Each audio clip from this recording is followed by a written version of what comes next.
I frown, stamp down, and appear in front of him in the same instant, a hand closing on his throat, suffocation crashing over him. I tell him I have no time to play, that he can hand over the map or find out what comes next. His men snap their guns up and aim at me, calling his name in alarm. He is drenched in cold sweat, nothing in his eyes but raw terror, because it was fast, far too fast, 4 meters gone in a blink before he could react, and he throws up his hands and stammers for me to talk it over. I do not answer. I start to squeeze, his face flushing red as he claws at my hand and finds it an iron hoop that will not give. And as I lift, his feet leave the ground and his nose can pull no air and his struggles slow. Then a soft report sounds behind me and a bullet flies at my back, fired by one of his own men. Choking as he is, General Gang hears the shot, and a thought flashes through him. Which of the bastards is making a grab for his chair? He is finished for certain. The yellow round glints in the sun and closes to 3 meters behind me, and then the air ripples and swallows it whole. The shooter freezes, baffled. Where did his bullet go? And rubs his eyes just in time to watch a bullet swell up in front of his face. It punches through his forehead and blows the back of his skull out in a spray of red, and his body folds to the ground. The rest of them watch him die with a storm rising in their chests, not knowing how he died, or when I fired, or where the round went, or why their brother is the one bleeding out. Every unknown stacks more dread on them, until the guns hang in their hands like they weigh a ton, and they cannot decide whether to hold or drop them. Released, General Gang drops gasping to the dirt, hauling in air, thrilled just to be alive. Not understanding the situation at all, he barks an order at once for the bastards to fire, all of them to aim for the vitals, and leave the last shot for him so he can make me wish I were dead. When I let go, he had taken it for a reflex, assuming I had been shot and released him, which is why he gave the order. But no gunfire comes. Instead, my hand closes on his throat a second time. I tell him that if he wants to die, I will grant the wish. He shudders and looks up at me, unharmed, and terror floods his face, and he gets out only that eye, before his neck goes limp with a snap and he is gone. Right then an icicle he had been quietly building drops behind him and rings on the ground. The killing move he had saved. Useless now, because for all his scheming he never counted on me being decisive enough to give him no time to speak. A blue orb of light rises beside his corpse, his trait laid bare. I nudge it with my foot and a cold current climbs my leg into my body, and in an instant cold ice manipulation is mine. The 4 attributes do not stir, so I stop looking and turn to his men. I tell them someone who can make decisions should step out. They tremble at that and finally shake loose of their shock. Faces a tangle as they look from the dead General Gang to my cold one, and every last one of them takes a step back when my gaze lands. I say it one last time, that someone who can make decisions needs to step out, and I raise my voice and flip a Desert Eagle into my hand, and they all flinch back 2 more steps. Only one chubby young man fails to retreat, less from courage than from being too slow off the mark, and he stands there cursing the ancestors of everyone who slid behind him. I ask whether he is the one who can make decisions, and he bites the bullet and says yes. His name is Pang Ho,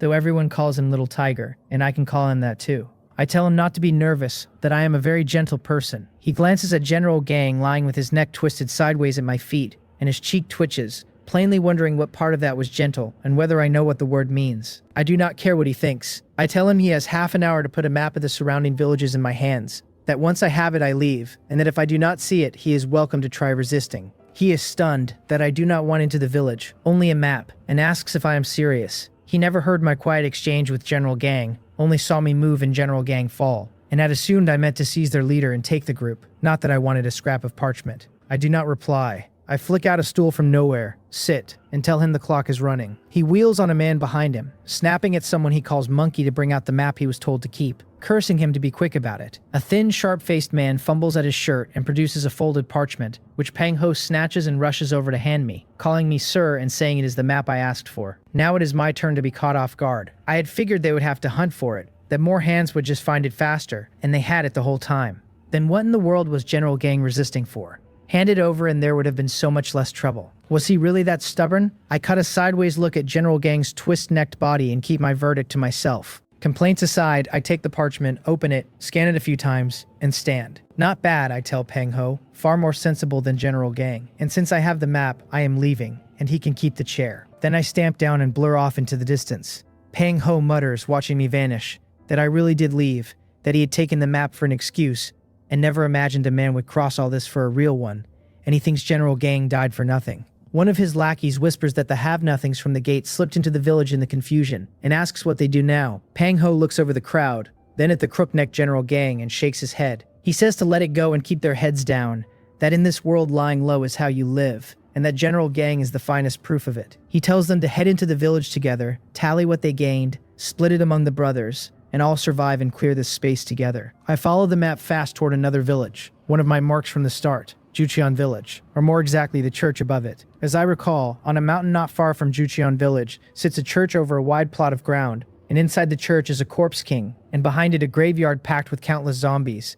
And the worst danger in Jucheon Village comes from that church. A graveyard beside a church is a standard layout, the way it runs in the West, built so to press down the souls in the graves. I reach a river soon, better than 10 meters across, nothing like the little stream before, and I wave out the amphibious motorcycle I pulled from the last space and straddle it. The headlights flare and it runs, and I drive straight into the water, where it feels the surface change and shifts to water mode on its own, turning into a jet ski. I gun the throttle and race upstream, a white line trailing across the water. The route I picked out long ago, the river a longer way around, but the fastest road to Jucheon Village for a man with a vehicle. Half an hour of open water later, having flattened 2 rafts of ducks, 3 grass pythons, and 4 crocodiles, I reach the far shore, put the motorcycle away, and slip into the forest. And 20 minutes on, I stand before the church. The church is a wreck, its main door ajar, its windows boarded shut, and with a black storm and some lightning behind it, the gloom would be picture perfect. I kick the door open and stroll in, bold because I am skilled, and it is daylight besides. The main hall opens up ahead, dim despite the bright sun outside, the sealed windows to blame. Through the thin light I can make out a figure fixed to the wall in the depths of it. A gaunt, sallow man, a white cloth round his head, his chest bare, nailed to a great cross.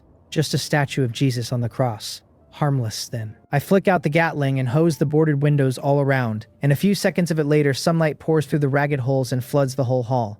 I put the gun away satisfied because this is what a church ought to look like, bright and full of sun. My eye goes to the coffin under the cross, and I step toward it, a Western-style box, narrow at both ends and broad through the middle, a cross stamped in the center of the lid. Unlike the sliding lid kind back home, this one has to be flipped, so I think a moment, back off several meters, level the Gatling, and open fire. The people who lean in to look are the ones with too much curiosity, and I have none. Full firepower first, questions later. In a breath, the coffin is riddled through, and with a roar that is neither man nor beast, the lid slams up and a figure vaults out, only to meet the wall of rounds before it can even find its anger. I take a moment to scan it. An ordinary zombie, combat rating 1-star mid-stage, its traits zombie body at white, bloodthirsty recovery at blue, olfactory perception at yellow, and energy resistance at white. Different from the ones before, no blood tracking, and this new thing instead, energy resistance, likely down to a different birthplace. I keep the trigger down until it is thoroughly holed and drops a trait orb, then take it. Energy resistance at white, a passive that cuts energy damage by 10%, and understanding it lands me overjoyed because energy of any kind,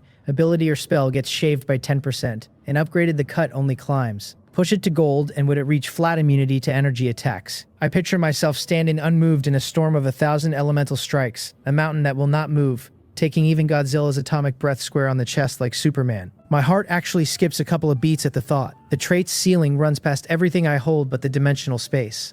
I pull my mind back, and seeing no other coffin in the hall, I head down the side corridor. Though by daylight the zombies are all asleep, so there is no luring them into a heap, only finding them one at a time, which wastes time. Still, mine is a far better lot than most, who to kill by day must comb whole mountains with no promise of finding a thing, while I lean on foresight to walk straight to the nests and butcher them wholesale. Half an hour clears the church, 30 zombies or so, and not one mutated among them, the strongest the one under the cross, which leaves me sorely let down. It does not add up. A gathering place like this ought to hold a commander, a corpse king, and there is nothing here but common dead. Did the corpse king run off from home? And if not in the church, then where? I search again, unwilling to quit, and turn up no tunnel, no hidden room, no entrance of any kind, so I give up and sit on the platform under the cross, take out the loot cards, and count. After all those kills, there are only 3, all odds and ends of no use to me. Then a chaotic clatter of feet sounds outside, and a ringing, theatrical voice declaims that by his observation and deduction, this church holds the thickest yin energy and must have gathered no small number of zombies. It is high noon, the voice goes on, the sun at its peak and the yang of heaven and earth at its height. The zombies all sunk in deep sleep, the perfect hour to kill them. The killing value sits right there before their eyes, and how much they take is up to them, so follow him now and kill. A chorus roars back, kill the zombies, and 20 or 30 people come pouring into the church waving every kind of weapon. At their head is a middle-aged man in a yellow Taoist robe patterned with the 8 trigrams, an 8-trigram compass in his left hand and an old pistol in his right, plainly the source of the speech. They rush in and spot me at once, sitting on the platform, and both sides lock eyes and the room goes dead silent. I have no wish to chat, so I cut straight in and tell them if they came to kill zombies they can go dig in the graveyard out back, because there are none left inside. The Taoist looks stunned, not expecting the spot he had marked to be already picked clean, and when he sees the 3 cards I am turning over in my hand, greed flickers in his eyes. That is 300 killing value. He asks, smiling, whether I mean the church is already cleared, and by me alone, and I raise a brow and ask what else. He scans the hall and finds no one else, and decides a man who would come here alone,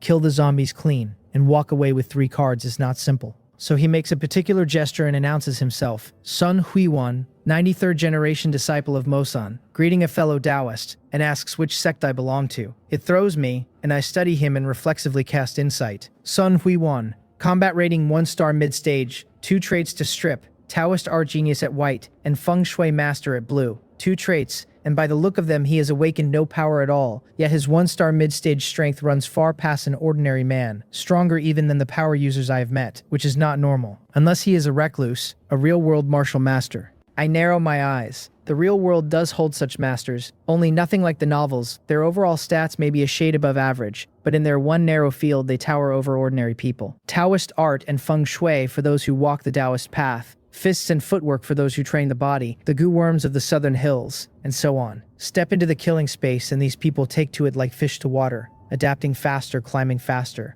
and the man in front of me is very likely one of them. Getting no answer, Sun Huiwan frowns, having decided I am not of this circle where I would have answered by now, and that being so, the thing is simple. His smile fades and he says in a low voice that this was actually a place they found earlier, that they held off only to gather friends and clear it in one sweep. Just as they were ready, I snatched the lead, so with so many of them having made a wasted trip, should I not show a little appreciation? I raise a brow. He looks upright and turns out to be this sort, a waste of the robe. I ask whether he wants these cards, and lift them for him to see. He is amused, ignores the look on my face, his eyes glued to the cards because unhappy or not, what can I do? 20-some of them against me, the numbers on his side. He says with a smile that though I stole their monsters, seeing as I did not mean to, they will let it slide, and if I just hand over the cards they will call it even. And not to feel cheated either, he adds, since all those kills padded my killing value nicely, and besides, this is not reality, so if someone happens to die here, no one comes to investigate. Then he asks whether I do not agree. The smile stays, but the words are all threat, and he has the standing to threaten. More bodies on his side. He quietly lifts the pistol and levels it at me, and his people raise their weapons after him, coveted by that many at once. I do feel a threat of pressure, just a thread.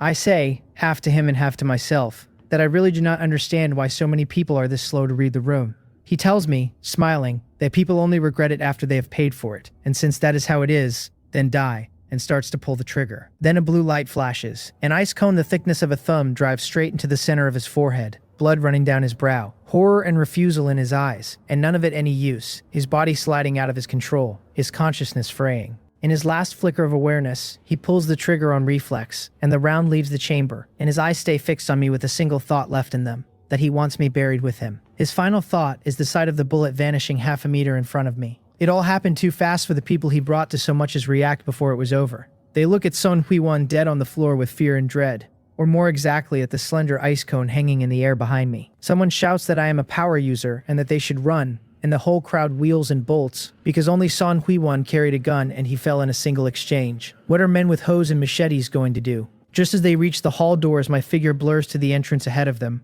a desert eagle in my hand, and I tell them that now they are surrounded by me. Cheesy, and it works. The whole crowd stopping cold, their leader's legs going out from under him. A minute later, the people in the hall scatter deeper into the church and start to search. I did not kill them, since free labor is exactly what I need, and I want to know whether there is a secret tunnel or the like, or I will never be able to let this go. I drag a chair to the entrance and sit in the sun to wait on the results, and while I wait, I take in the 2 traits I just claimed. Taoist art genius at white quickens my grasp of arts and techniques, far past an ordinary person. And feng shui master at blue marks real attainment in the feng shui arts, enough to be called a master. Someone deep in the church shouts that they have found it, and I am on my feet and through the doorway before the echo dies. A knot of them stands clustered under the cross, and when I shoulder in for a look, I see the dilapidated coffin on the platform shoved aside, and beneath where it sat a hole angling down into the dark. My cheek twitches at that, because I sat in this very spot the whole time and never once caught the false bottom under that rotted board. One of them asks, half hopeful, whether the opening counts and they can all leave now.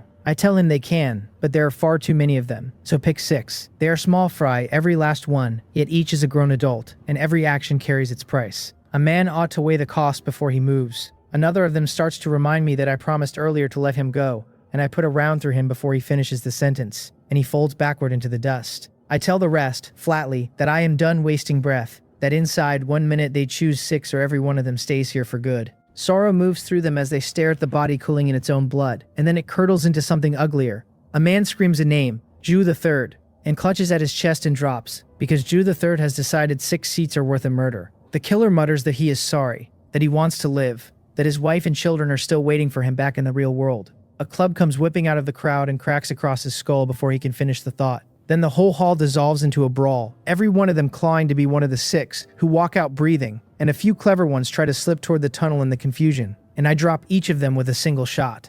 5 minutes, and only 3 are left standing, all of them painted in blood, faces swollen and split. The plan called for 6, but the fighting ran so hot that 3 is what remains. One of them pants that surely now, with only 3 of them they can go. I remind him that I said 1 minute, and that he is well past it. 3 ice cones leave my hand and bury themselves in 3 foreheads, and the last of them drop, unwilling to the very end. I watch it with cold eyes. Had they pulled together and simply chosen 6, I truly would have let those 6 walk. But not one of this lot was worth keeping, so clearing them out is the tidier answer. Now the church holds only me. I pick up my laser sword and start down the tunnel, which runs black and lightless, so I reach back for a flashlight, while I switch on olfactory perception layered over my super hearing. Anything that stirs down here, however slight, I will know the instant it moves. The passage runs about 5 meters wide, and the beam shows it paved in big blue brick, faintly damp, sloping down and around toward the deep places under the earth. I do not slow. 100 meters on, past one bend, an open space with a faint glow opens ahead of me, and I stop short at the sight of several beads set into the ceiling, each one leaking that soft light. I turn the eye of insight on them, and the readout comes thin, a name only, Yin Shade Pearl, a rating of 2 stars, and no traits to strip. Thin is enough. A 2-star rating alone tells me these are natural treasures, the special kind the killing space seeds into some of its instances alongside the monsters. They work like cards, found and used on the spot, or carried out, or cached for killing value when you leave the space. A 1-star treasure trades for 300 killing value, a 2-star for 600, a 3-star for 900. On up the ladder, the higher the star the fatter the payout.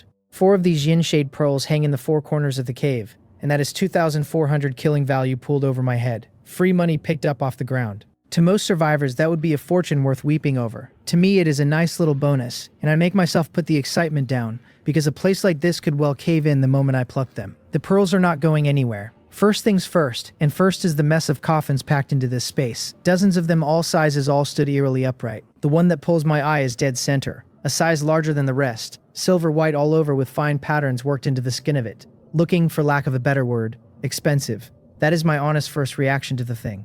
Then every coffin the flashlight touches shivers at once, and one after another the lids pop open on their own. The silver box in the middle opens like the moon coming out among stars, and my gaze locks on it, and what rises into view is an outfit I know on sight. A black stand-collar trench coat, red lining at the collar, gold piping down the seams. That is a vampire costume if I ever saw one. Did I wander onto the wrong set, or is this cosplay because a proper Chinese-style horror could never clear the censors, so they dressed it Western to make it easier to pass? I keep the complaint inside my head, and my hand does not slow, gold light waking in my eyes as I read the thing. A mutated zombie, combat rating 2 stars mid-stage, 4 traits to strip, zombie body at yellow, bloodthirsty recovery at blue, super speed at blue, and energy resistance at yellow. One glance and I have confirmed it. This is the corpse I came down here for. I stop holding back. A twist of my wrist, and the Vulcan Gatling makes its grand entrance out of the dimensional space, and I step back twice to the mouth of the passage and open up on the coffins ahead of me. A storm of metal blooms in the underground dark, tongues of fire spitting countless streams of golden light hammering forward, and where they meet the coffins they tear box and corpse alike into rags. With a Gatling in my hands I am untouchable, and this kind of firearm is a razor for the early spaces, though I know its bite will shrink against the monsters of the next one, a worry for later. For now, farm and be happy. The kill notices stack up, one common zombie after another, a single killing value apiece, and I let them scroll past without a look, because most of my attention is on the costumed corpse. You play a Chinese-style horror and still dress up Western, so if I do not kill you first, who exactly do I kill? I gave that one special attention from the start, and above all its legs, aiming for the lower body from the opening burst. Super speed is a fine trait, but sorry, without legs let us see how fast you run. Speed burned me once already, and I decided long ago I would not suffer it twice, so I crippled its one advantage before it could use it. Because I turned hostile so fast, the costumed corpse never got to react, its lower body shattered by the storm, legs whipped out from under it, and it went down flat and could not touch me after. One by one the other coffins in their bodies shuffled in front of it, a wall of wood and a wall of flesh, shielding it behind them. but no wooden wall and no flesh wall stands against 6,000 rounds a minute. The reckless ones that flung themselves forward turned to sieves as I swept the muzzle left and right, and not one living corpse got near me, which is the whole story of where I stood. 10 minutes of it, and I pull the Gatling back and stretch my hands, numb from the shaking, and look at what is left. Splintered coffins, tattered corpses, black blood over the whole floor, and a mound of meat heaped in the center. The costumed corpse is somewhere inside that mound. No kill notice for it, so it is not dead yet. I have no ping for the mutated zombie, which means it is still breathing under that pile, refusing to come out, so I think for a moment and a pitch-black barrel-shaped thing settles into my hand. A shoulder-mounted rocket launcher, held back from the last space and stored in the dimensional space for exactly this, to blow the meat mound open. Then I reconsider, put the launcher away, and swap in 3 high-explosive grenades, also leftovers from before. The launcher would risk bringing this whole basement down on my head, and if it caved I would be sick about it. The grenades make a smaller commotion, and 3 are plenty to crack the mound. I pull the pins and throw. The blast shakes the underground 3 times over, dust raining down, my vision gone for a breath, and when it clears a third of the mound is simply missing, and the corners of my mouth curl up. Again, 2 more roars, and rocks start tumbling from the ceiling, one after another, and the notice finally drops, a special mutated zombie killed, 200 killing value. My mouth twitches. That was it. I had half expected a hidden trick, braced to meet it head on, and it ended like that. A genuine anticlimax. Between the Gatling, the grenades, and a rocket launcher waiting in reserve for the encore, let alone this thing, the grandfather of all zombies would have had to kneel. Nobody abuses a corpse quite like this. It was not weak, I was just too shameless to give it a fair fight. 10 minutes later, the whole church groans and sinks several meters into the ground, and a few seconds after that, a hand claws up out of the rubble. Mine. I come out caked in dust and grime, my earlier composure gone, muttering that I knew it would go this way, that thank heaven I carry copper skin iron bones, and run fast besides. I reach back into the wreckage and a faintly glowing bead drops into my palm, a yin shade pearl, which is exactly why the church collapsed, because I took it. Filthy as I am, this run counts as a real haul. Clear of the ruins, I find an open patch, sit and grin as I count the take. 8 cards here, plus the 3 from before, 11, and set against the 38 I lifted from the clan ancestral hall earlier, 49 cards in all. 4 2-star yin shade pearls. Killing value stands at 5,186. And my attributes have moved in a way worth savoring. Strength 59, Constitution 51, Speed jump to 76, Spirit 56, because the speed enhancement trait got swapped out for the costumed corpse's super speed at blue, and the trait alone bought me 10 points of speed. Energy resistance climbed to grade 2, its damage cut widened from a 10th to a 5th, and just as I figured, that one is a stock with a future, a trait to push all the way to the ceiling if I ever can. 9 trait upgrade points sit banked, and I hesitate 2 seconds and decide to stop hoarding them and splurge. The plan had been to save them and spend the lot when the space closed, but the trait bar is a jumble of 2 colors now, and my compulsive streak flares, and I simply cannot stand looking at it. If it itches, scratch it. I would upgrade sooner or later anyway, so sooner it is. Energy resistance goes from yellow to blue for 2 points, leaving 7. Copper skin iron bones goes yellow to blue for 2, leaving 5. Dimensional space goes yellow to blue for 2, leaving 3. White to yellow costs 1 point, yellow to blue 2, blue to purple 4, purple to red 8, red to gold 16, so the deeper the color, the steeper the climb. Energy resistance at blue now shades a full 30% off energy attacks. Copper skin iron bones at blue hardens my body until ordinary gunfire cannot touch it. Dimensional space at blue gives me an independent pocket of 20 cubic meters that can briefly hold living things, up to a minute. The trait bar drinks in that wash of blue and my mind settles. None of the 3 was a random pick. 2 are for staying alive and 1 is for standing on my own. All of them foundation, energy resistance stacked with copper skin iron bones, is the perfect pairing for where I am. And pushed to gold, the 2 of them would let me run rampant across most spaces. Dimensional space is my own signature gift, and had to climb. By the time I finish it is around 4 in the afternoon, so I get up and start back toward Dung Dung Village. Night is nearly on me. Too late to reach another village to grind, and Dung Dung will be lively tonight, a wave of killing value ready to be farmed hard. I make it back into Dung Dung Village, just as the sun is going down, and the welcome is enthusiastic. Pang Ho comes forward on his own to curry favor with me, not because he wants to, but because the village is only so big, and we are bound to keep crossing paths. So he figures he might as well suck up, or rather converse, and maybe bank a little goodwill. He hands me a cup of water and asks in a soft voice whether I have come back with something to handle, offering to help ease my worries. The sun is not fully down yet, and seeing him this sensible, I do not mind pointing him toward a clear road. I tell him the forests before and behind the village have been burned down, so tonight will not be peaceful here. He puzzles at that for a second, and then it lands, and his face floods with terror. He grabs my thigh and begs me to save him, that he does not want to die. Pang Ho is not stupid.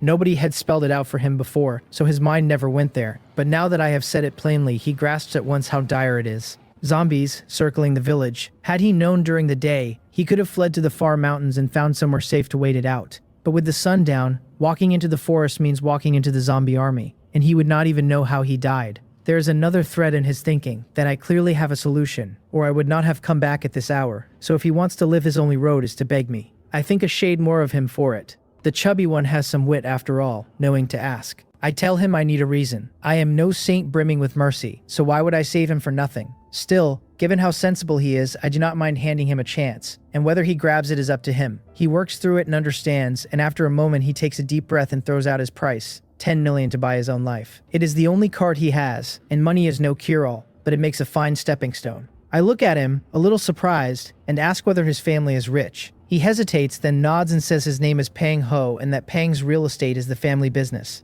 That lands. Pang's real estate is a name known across the province, so 10 million is no shock at all. Seeing me go quiet, he panics and grits his teeth and adds 5 million more, 15, insisting 15 is truly the ceiling of what he can scrape together, because Pang's is a joint stock company with the board, and moving more than 10 million needs the board's sign-off. He starts to ask me to just name a figure and see, and before he can finish I tell him coldly that 30 million buys guaranteed survival. I came here to kill zombies regardless, and saving him is a side errand, so there is no reason to waive off a 30 million service fee. He chokes, his cheek twitching, because 30 million really would cost him. But under my flat stare, he knows there is no haggling, and after a moment he grinds out that it is a deal. Save the skin first, since a corpse cannot spend money in the afterlife.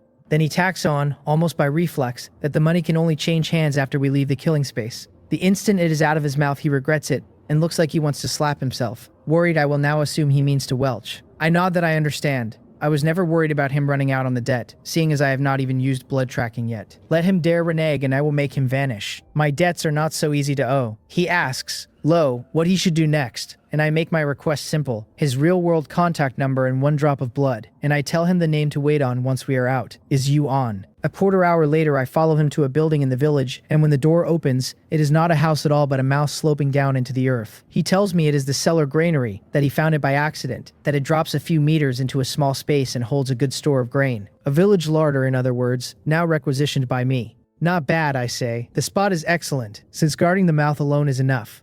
I am pleased. I had only floated the question, never expecting him to actually produce a place this easy to defend and hard to storm. A real pleasant surprise. I came to kill monsters, true, but the village is ringed on every side, so an attack front and back is inevitable, and having a hole where I only have to watch the front is genuinely good. He asks what we do now, and I turn and tell him, mild as anything, that he can rest. He freezes, then his face goes to terror, and he blurts not to kill him, that he has money. Before he can get the rest out, he feels a pinch at the back of his neck and his eyes go black and he drops. I withdraw my hand and mutter that there is no need for all the drama, that I only did not want him watching how I kill monsters. I scoop him up and carry him into the cave, and a minute later I am back at the mouth with the last of the 3-flower light blood in my hand. The thick reek of blood climbs into the sky again and spreads in every direction. I set the Gatling on its mount and wait in silence. By now, every survivor in Dungdung village knows what is coming tonight. Pang Ho, after consulting me, mentioned it in the chat channel, mainly to warn his own people and friends. And from there, word ran through the whole village. I did not stop him. I am not a saint, but I am not heartless either. Knowing the crisis bearing down, everyone makes a choice with regret in their chest. Most run for it, betting they can still save themselves, so long as they do not walk into the horde. Others set up to ambush inside the village, calling it a golden chance to farm killing value, trying to kill what zombies they can, and even if they cannot stop the tide, they can hold their breath and live through it. Since these zombies have obvious weaknesses, infected monsters they would never dare stay. The moon is dark and the wind is high, the zombies loosed from their cages, and the war between the living and the dead opens for real. Along the edges of Dungdung village, hop-in shapes begin to appear one by one, and the great battle unfolds. As the dead pour in, the village fills with noise, not gunfire but traps, snares, and the crash of collapsing houses, all of it laid by the ones who stayed. For a while they actually rack up kills, and the volunteers howl with joy because a zombie is 2 killing value and a good trap catches 3 to 5 at once, the first taste any of them have had of farming monsters. They notice something strange too. Even when a zombie spots them, it does not give chase but keeps hopping in one direction, as if something over there is pulling it. That thrills them further, and they happily settle in on the edges, hunting stray clusters of 3 and 5, while the curious few who try to follow the pull turn back the moment they see how densely the dead pack that way. From the cellar the gunfire pours out, and the zombies drawn to the blood scent fall in waves like harvested wheat. until the ground before the mouth wears a carpet of corpses. Cards drop among them, and each one I spot vanishes the next instant, gathered from range through the dimensional space, which after its climb to blue now reaches a full 10 meters. I never have to step out to collect everything inside that circle mine with a thought.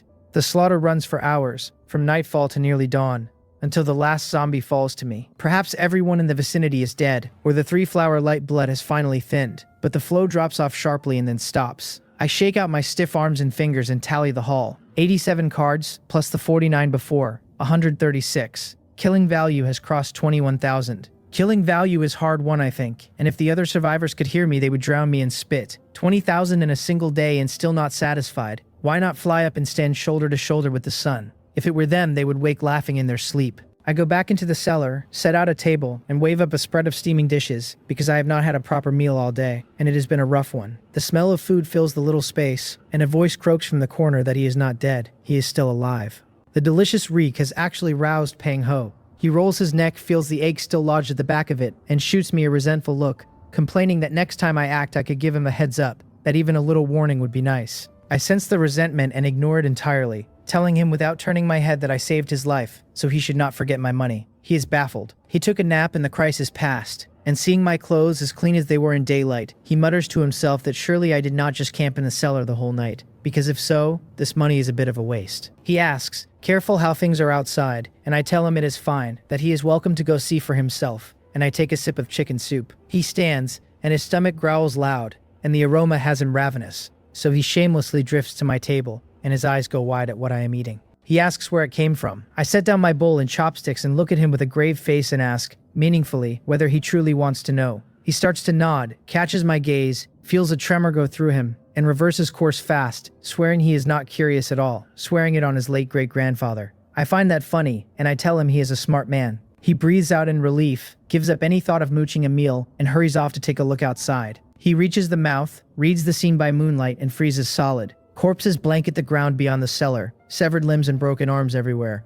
Not one whole body in sight, black blood running in rivers. A pampered city kid who has never seen anything like it. He turns his head and vomits. 5 minutes later, he comes back down deathly pale and unsteady, and I ask him whether the money was well spent, and whether he wants something to eat. His pale face goes paler, his stomach heaves again, and he covers his mouth and bolts back up, wanting to be sick but even more afraid I will kill him. A grin tugs at my mouth. I asked on purpose, to nail an unforgettable impression into him, so that whenever the thought of dodging the debt crosses his mind, he sees those dismembered corpses again. Pang Ho vomits 3 more times, until even the bile is gone and there is nothing left to bring up, then crawls back and collapses in a far corner, drained. He looks like he has actually lost weight. Can inducing vomiting really slim a man down?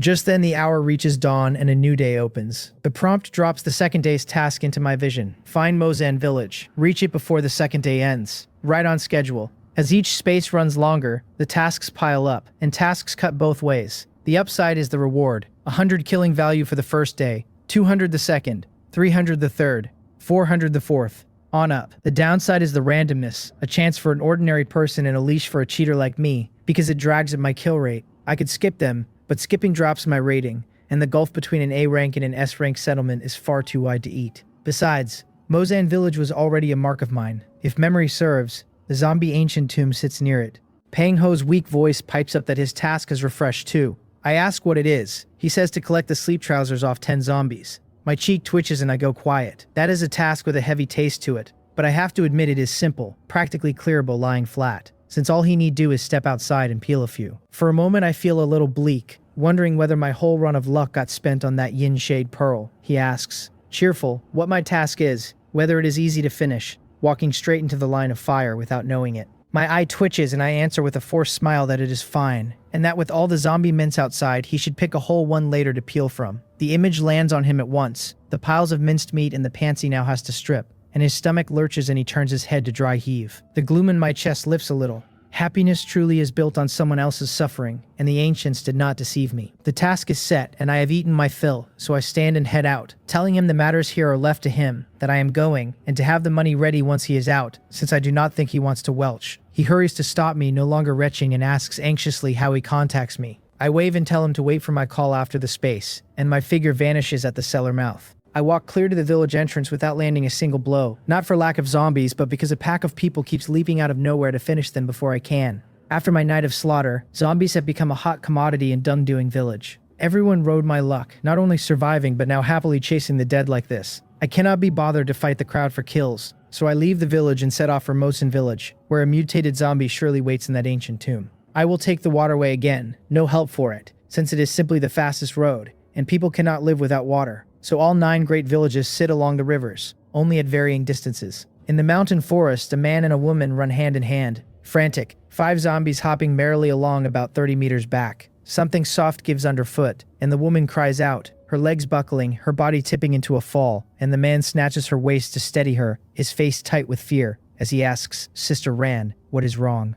She pleads through the pain that she has sprained her ankle, that she does not want to die. They have known each other only a day, but sometimes a single glance is enough, and with that glance he became the one she wanted, her only reliance now. He curses under his breath that they were almost clear and this had to happen. The hopping comes closer, echoing far through the silent forest, like something out of the underworld urging them on. His face works, torn, and then he grits his teeth and tells Sister Rand to hold her breath, that he will lure them off. She cannot run, that much is plain, and carrying her he would never outpace the dead. So rather than both of them dying, he draws the zombies away, and maybe both live. She calls his name, Brother Gang, moved to tears, and he tells her not to speak, only to hold her breath, and he stands and walks off a few steps. The first zombie has already hopped to her side. She clamps her breath down, and he keeps fleeing, shouting for them to chase him, and turns to run. The zombie works its nose, hops off her, and goes after him, the others falling in behind. The last one lingers at her side, sniffing left and right, its dim wits nagging that something is off. 2 blood meals somehow become one, but with the meal drawing away it thinks no harder and bounds off after the rest. Once the last zombie vanishes into the trees,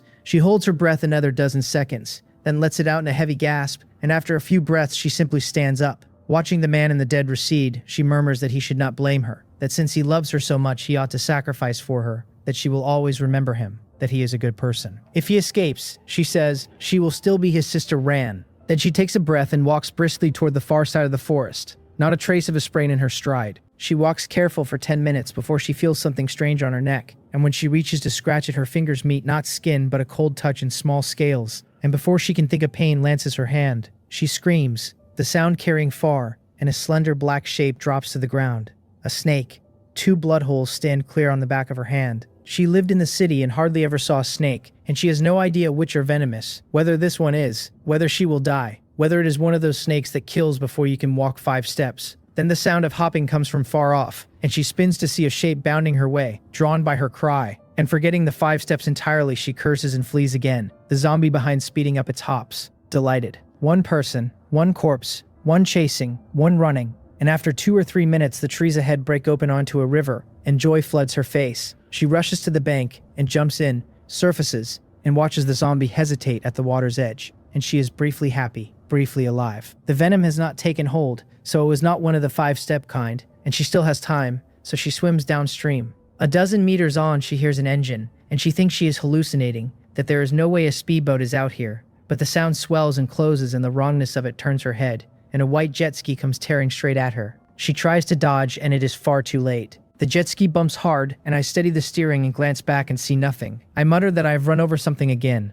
No telling if it was a crocodile or a python, that this is the how maneth wave now, and that driving one of these at night is genuinely dangerous. I feed it more throttle, and the machine surges and I am gone up the channel. After the wake settles, a black humanoid shape floats slowly up from the bottom, face down. At a heartbeat later, a silhouette several meters long flashes beneath the surface. The shape jerks, is dragged under, and is gone. The dangers in this space were never only the monsters. I ride hard, and the moment I step into the mouth of Mosen village, the task pings complete. Day 2 basic task fulfilled. Find Mosen village. 200 killing value paid. The village lies pitch black, not a zombie in sight, and I wonder idly whether the name alone scares them off. I have no plan to go in, only to reach my real destination. As I turn, a gunshot cracks from off in the dark, and something strikes my shoulder, jolting me so I tip sideways on reflex, and then it drops to the ground with a small ding. A bullet. My eyes go instantly cold. I did not react in time, never even opened the dimensional space, and if I had not upgraded copper skin iron bones so that ordinary rounds cannot kill me, that hit would have drawn blood. Since my rebirth, this is the first time anyone has ambushed me. I know it is a person and not a zombie for a simple reason, that a zombie with those nails could never work a trigger. A second shot comes, aimed at my head this time, but now I am ready, and the round vanishes half a stride out, stored in the dimensional space. Olfactory perception snaps on and finds the shooter in an instant, flat on the roof of a tiled house, watching me. I narrow my eyes. A ripple stirs the empty air beside him, and a bullet appears out of nothing and drives into his shoulder. He screams and tumbles off the eaves, and I push off my feet and blink to where he lands. He stammers, asking whether I am man or ghost, and I ignore it, close a hand on his throat, and ask in a low voice why he wanted to kill me. He gasps that he thought I was a zombie. Just for that, I ask, and tighten my grip. He swears to heaven it is the only reason, begging to be spared. I let the pressure close and the breath goes out of him. I search the body without a flicker of guilt, because I do not believe a word. Firing before he could tell whether it was human or monster means he did not care which, and a man walking up to a village mouth is plainly not a zombie hopping in, distinguishable at a glance. He shot anyway, and had it been anyone else tonight, they would already be dead. The search turns up a food card, and the sourness in me eases, because that is 100 killing value. I look around and leave the village mouth. I kill a fair number of zombies on the way, and come to the front of a valley. This feng shui business is genuinely useful, I admit, because following the lay of the mountain terrain, I really did find a valley thick with yin energy. I only knew an ancient tomb sat somewhere near Mosin village, in a valley, without the exact spot, and now, through the feng shui arts and some deduction and searching, I have it. There are no useless traits, only situations that do not fit them yet. I take up the laser sword and step inside. The valley floor is strewn with coffin lids, most of them flipped, the coffins under them empty, their occupants all out hunting for blood food and only home to sleep by day. The deeper I go, the more coffins I pass, though only scattered zombies, and I reach the end, and the end is the mouth of a great tomb, black as pitch, the zombie ancient tomb, my destination. I do not go in. I put the sword away, take out a Gatling and stand guard at the mouth, because the sky is close to brightening and the dead that left their cages should be coming home. Rather than hunt them through the tomb, I sit and let the zombies come to me. I toss out some bloody meat, chicken and mutton and wild boar I killed along the way and never bled. Not living things, but enough accumulated blood scent to draw them in for a look. A pity I have no more 3-flower light blood, or I would not need the trouble. Everything's set. I wait for dawn, and the zombie baby's coming home. 2 hours of waiting, and morning light breaks over the earth, and the horde I wanted arrives. The gunfire rips through the whole valley for half an hour before it stops, and killing value shoots up again past 32,000. No mutated zombie in the batch though, so it is likely still inside the tomb.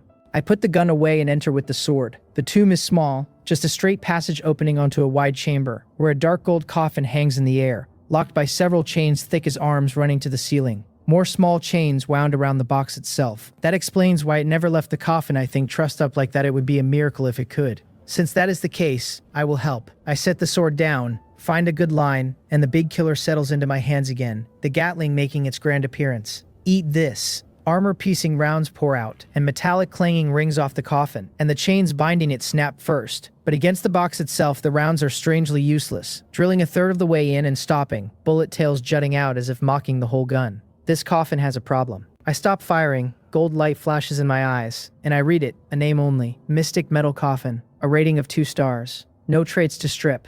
As I thought, another heaven and earth treasure, and a good one at 2 stars. I have never heard of mystic metal, but it is plainly some kind of metal. Looking at the near untouched box, I go quiet 2 seconds, then fire again. Not at the coffin now, but at the hanging chains. If I cannot pierce it, I can break what holds it. Mystic metal or not, the chains have their limits. A corner of the box gives with a soft snap, it loses balance and tilts, and as one chain after another parts, it tears free and slams to the floor. It lands upright, the lid strikes the ground and lifts it a few centimeters, and then it topples forward, and with most of the chains gone, nothing checks it. The lid hits the floor. Dust fills the chamber before I can see inside, and I cover my eyes and mouth and step back, and as it thins, the coffin's outline sharpens. A flash of red. Inside lies a woman in red, eyes shut, and my own go wide, because unlike the other zombies with their ruined faces, she keeps her original look, quite beautiful, only sickly white in the complexion. Does the zombie poison sort by sex, I wonder? Men turning hideous while the women keep their looks. Is it jealous of male faces, or copying some race of she-demons? Mid-complaint, her greenish eyes snap open and fix on me, her lips peeling back off jagged fangs, and the beauty curdles into something eerie in an instant.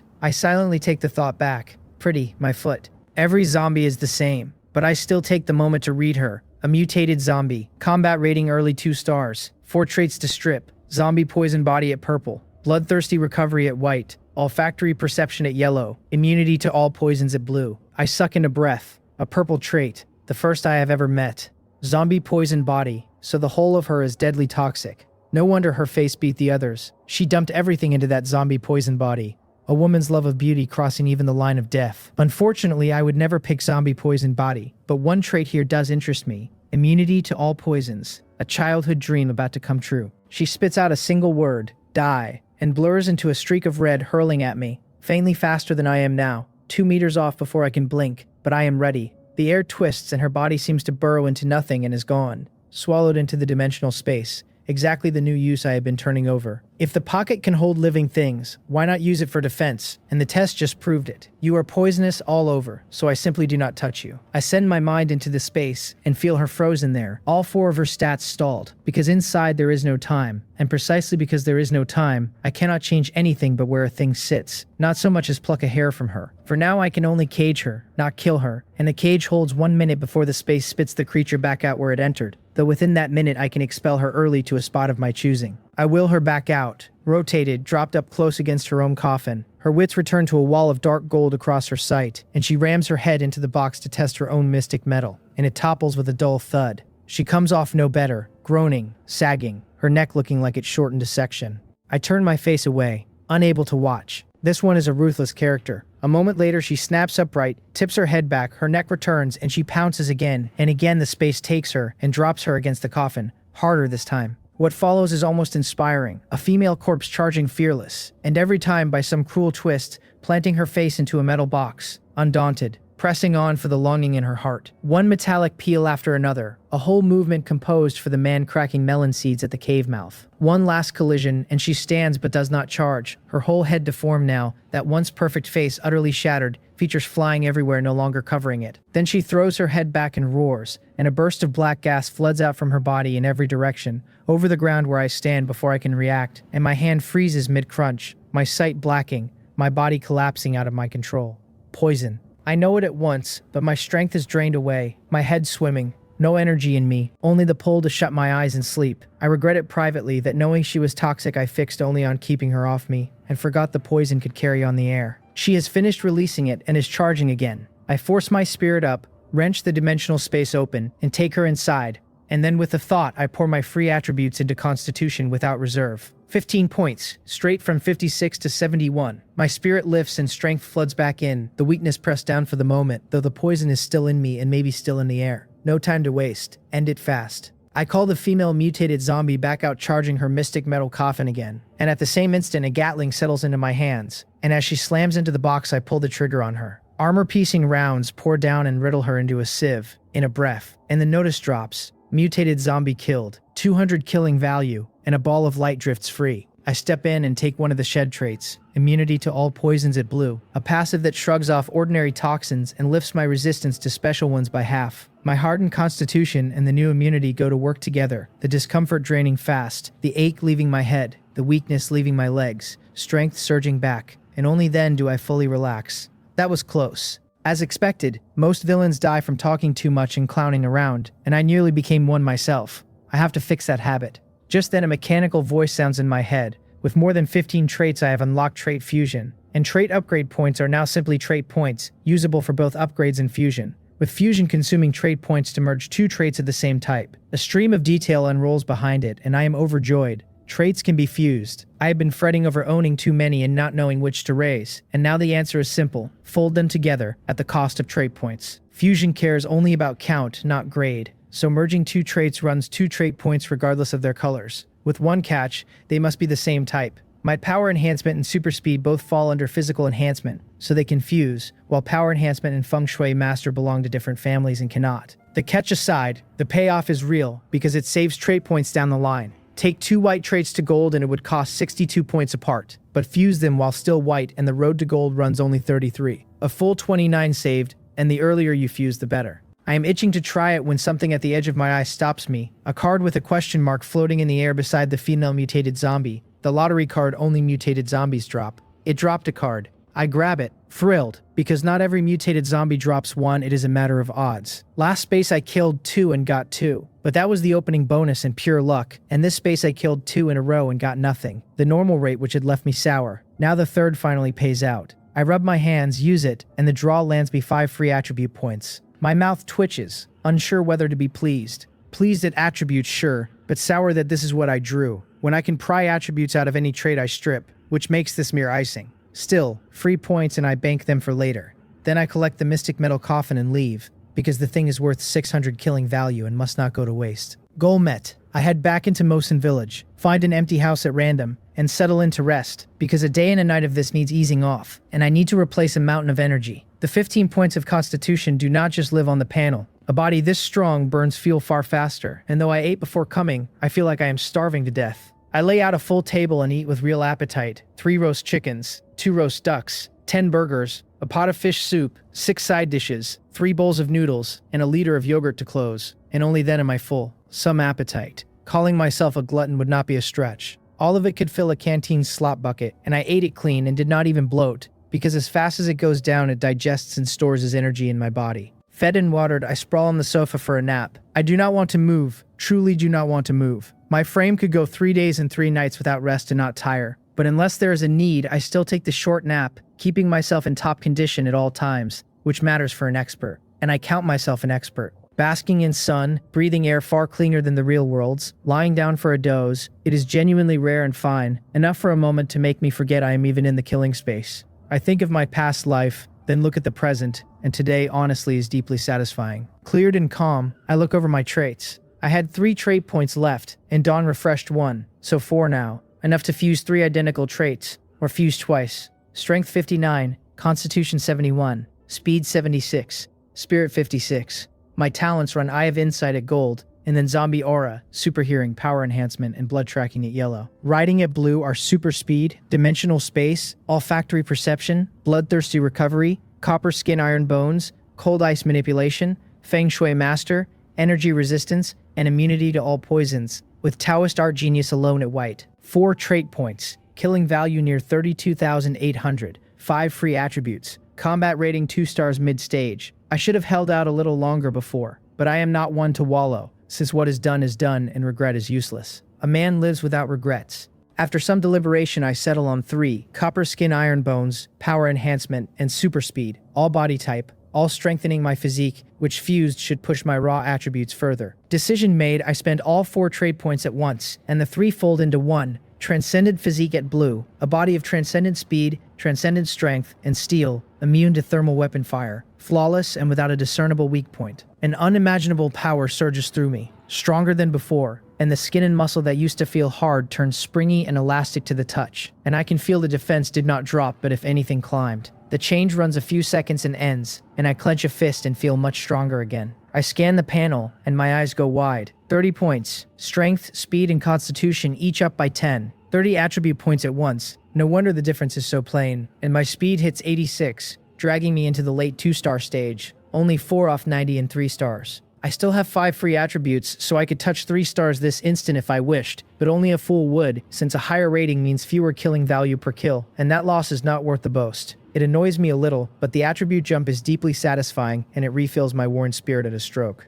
Forget rest. Time to kill. Just right for testing transcendent physique. I spring up, open the map, fix my position, and leave. 10 minutes later, I am out of Mozen village with a grin I cannot hold down, because transcendent physique is simply too strong. In testing, even standing still and letting zombies swing at me, they cannot break my defense. A defense with no blind spot. Not even my eyelids. That alone lifts my survival in this space by a wide margin. How does the line go? That mom no longer has to worry about my safety.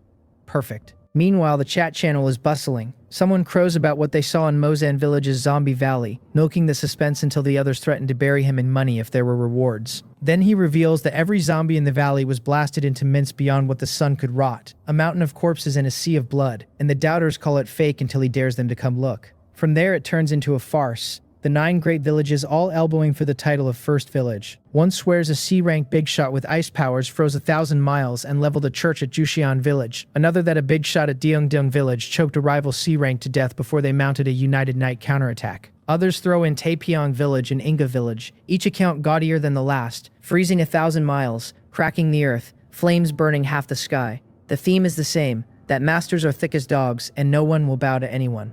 I do not check the channel just then. This mark is far off, and I do not reach my destination, Gilsang Village, until noon, and near it sits an easy-to-find zombie gathering ground, the survivors named Coffin Mountain, a hill several kilometers southeast of the village blanketed in coffins. Even by day, black mist coats it, and people who tried to burn the mountain found the flames snuffed the moment they entered the mist, unable to catch, which everyone lays to yin energy. Zombies everywhere, dangers thick, and lingering too long even stiffens your limbs. So daytime hunters instinctively give the place a wide berth. which makes it exactly what I am after.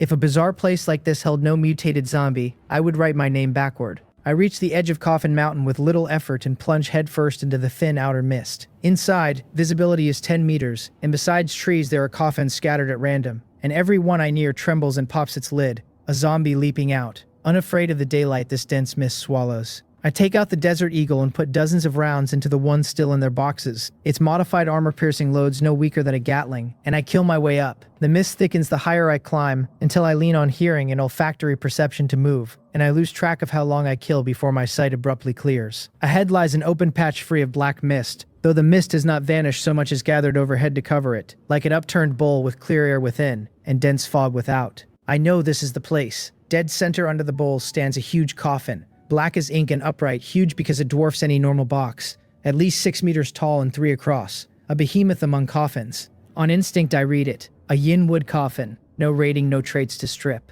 All that presence, and that is it. I complain. And since it is only ordinary wood, I drop all reserve. The Desert Eagle giving way to a Gatling, and a dense sheet of golden rounds pours into it. Because it is so large, I sweep top to bottom, side to side and back again, until the giant box shatters completely, and among the scattered fragments sits of all things, a smaller metal coffin riddled with holes. Smaller only by comparison, still bigger than a normal coffin. 2 words jump into my head. Nesting dolls. This thing comes with nesting dolls. My cheek twitches and I read it again. A yin metal coffin. No rating. No traits. Another ordinary box. The rounds ring off the metal in a clatter, and after a while I see that though it is punched full of holes, it stands firm. So if guns will not do it, I bring out something bigger. The Gatling vanishes and a single-use rocket launcher takes its place. One of 2 sets I pulled from the space last time, and now is the chance to test one. Card-made items come finished, missile already loaded, so I need only aim and pull the trigger like a fool. I hoist it to my shoulder with no bracing, since at my constitution the recoil is nothing. Aim at the coffin, and fire.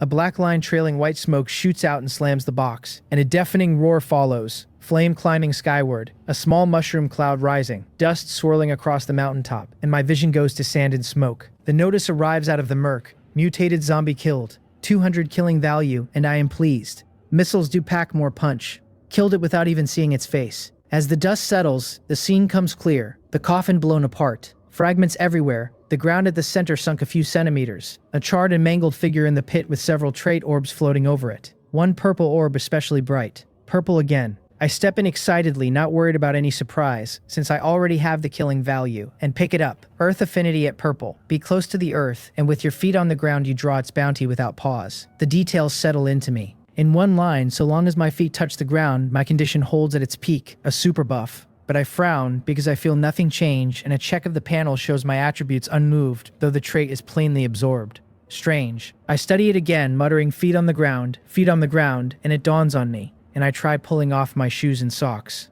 When my bare feet meet the earth, a different sensation rises, a special energy flowing up from beneath me.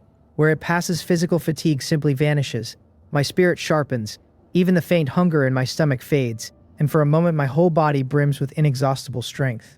So that is how you switch on Earth Affinity. Does this mean I part ways with socks from now on? Not as awesome as I imagined. Still, it is my first purple trait, so I study it with care. It does require the feet, and only the feet. Hands will not do. But standing on the earth, I neither tire nor hunger, full of energy like a machine. Once I leave the ground, it does not cut out at once but bleeds down as the stored energy spends, fading over about a quarter hour before I return to my ordinary state. A little flawed but decent, and at the least I will not have to eat like a fiend when hungry, since standing on the ground fills me. I look over the other orbs, and they are all duplicates, but I am not let down, since this one purple trait alone is more than enough profit. Contentment is happiness. I search the area once more, then find a spot and sit, done fussing, ready to wait for sunset and farm. Since it is around 2 or 3 in the afternoon, only a few hours to nightfall, not enough time to go down and find other villages. Better to sit here, and with so many zombies around, why not draw a horde and wipe it out once the sun drops? I even start daydreaming about what rating I will pull at settlement, an S at the very least, and about things to do once I am home. As the sun sinks below the horizon, the familiar gunfire rolls across Coffin Mountain again. Dense crowds of zombies converging on me from every side, and the feast of slaughter opens.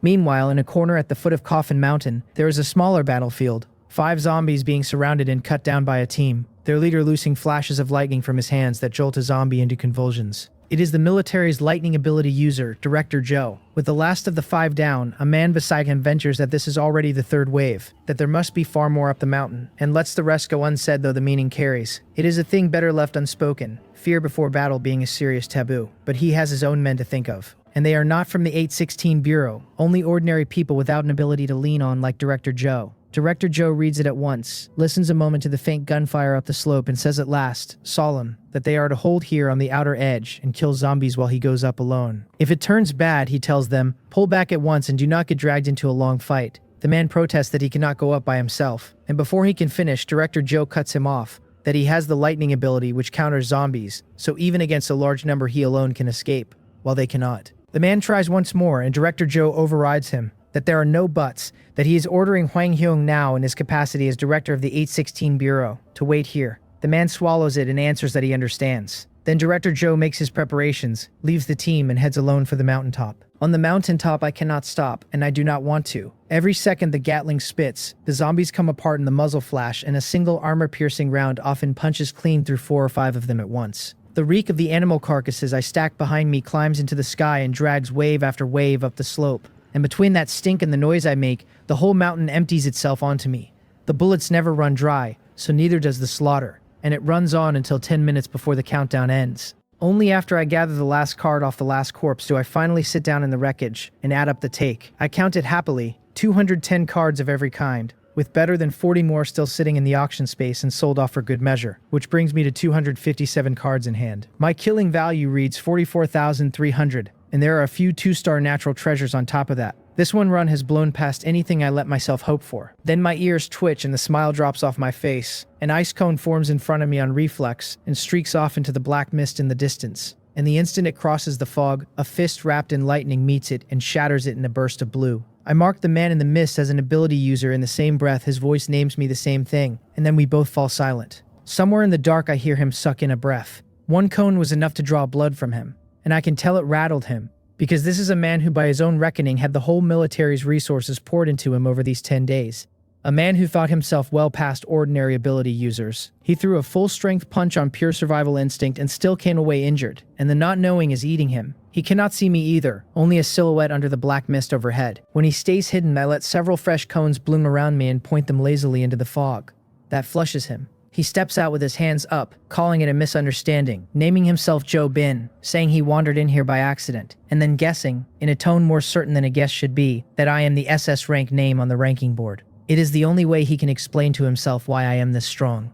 I show surprise and ask whether he is Thunder God Joe Bin. He says I must have heard of him, though he would not dare claim the title. I go quiet, thinking, Thunder God Joe Bin. One of the first ability users, and in my last life, a leading figure in the nation's war against the monsters and the foreign powers. He came up through the military, an upright man whose lightning ability climbed to perfection, the sword who once saved a whole city's people single-handed, and was praised for it across the country. I always thought well of him. I never expected to run into the still green version of him down here. Getting nothing from me, he draws himself up and introduces himself as Director Joe Bin of the 816 Bureau, then formally invites me, on the Bureau's behalf, to join them and help hold order in the real world. I refuse without a pause. Since we have met, though, I tell him he can carry a message up the chain for me. He frowns and asks what message. I tell him the poison fog over Yangguan village is the seam where 2 worlds are fusing, and when that fog clears, the monsters of the killing space will pour into reality. I will not wear the military's collar, but a few pointers cost me nothing. The stronger the country grows, the wider its edge in the national destiny war, and that edge circles back around to my benefit in the end. He startles and asks fast what I mean, whether I know something. I tell him to take it plainly that this world is far stranger than he imagines, and to remember to check the heads of the descending monsters after they kill them.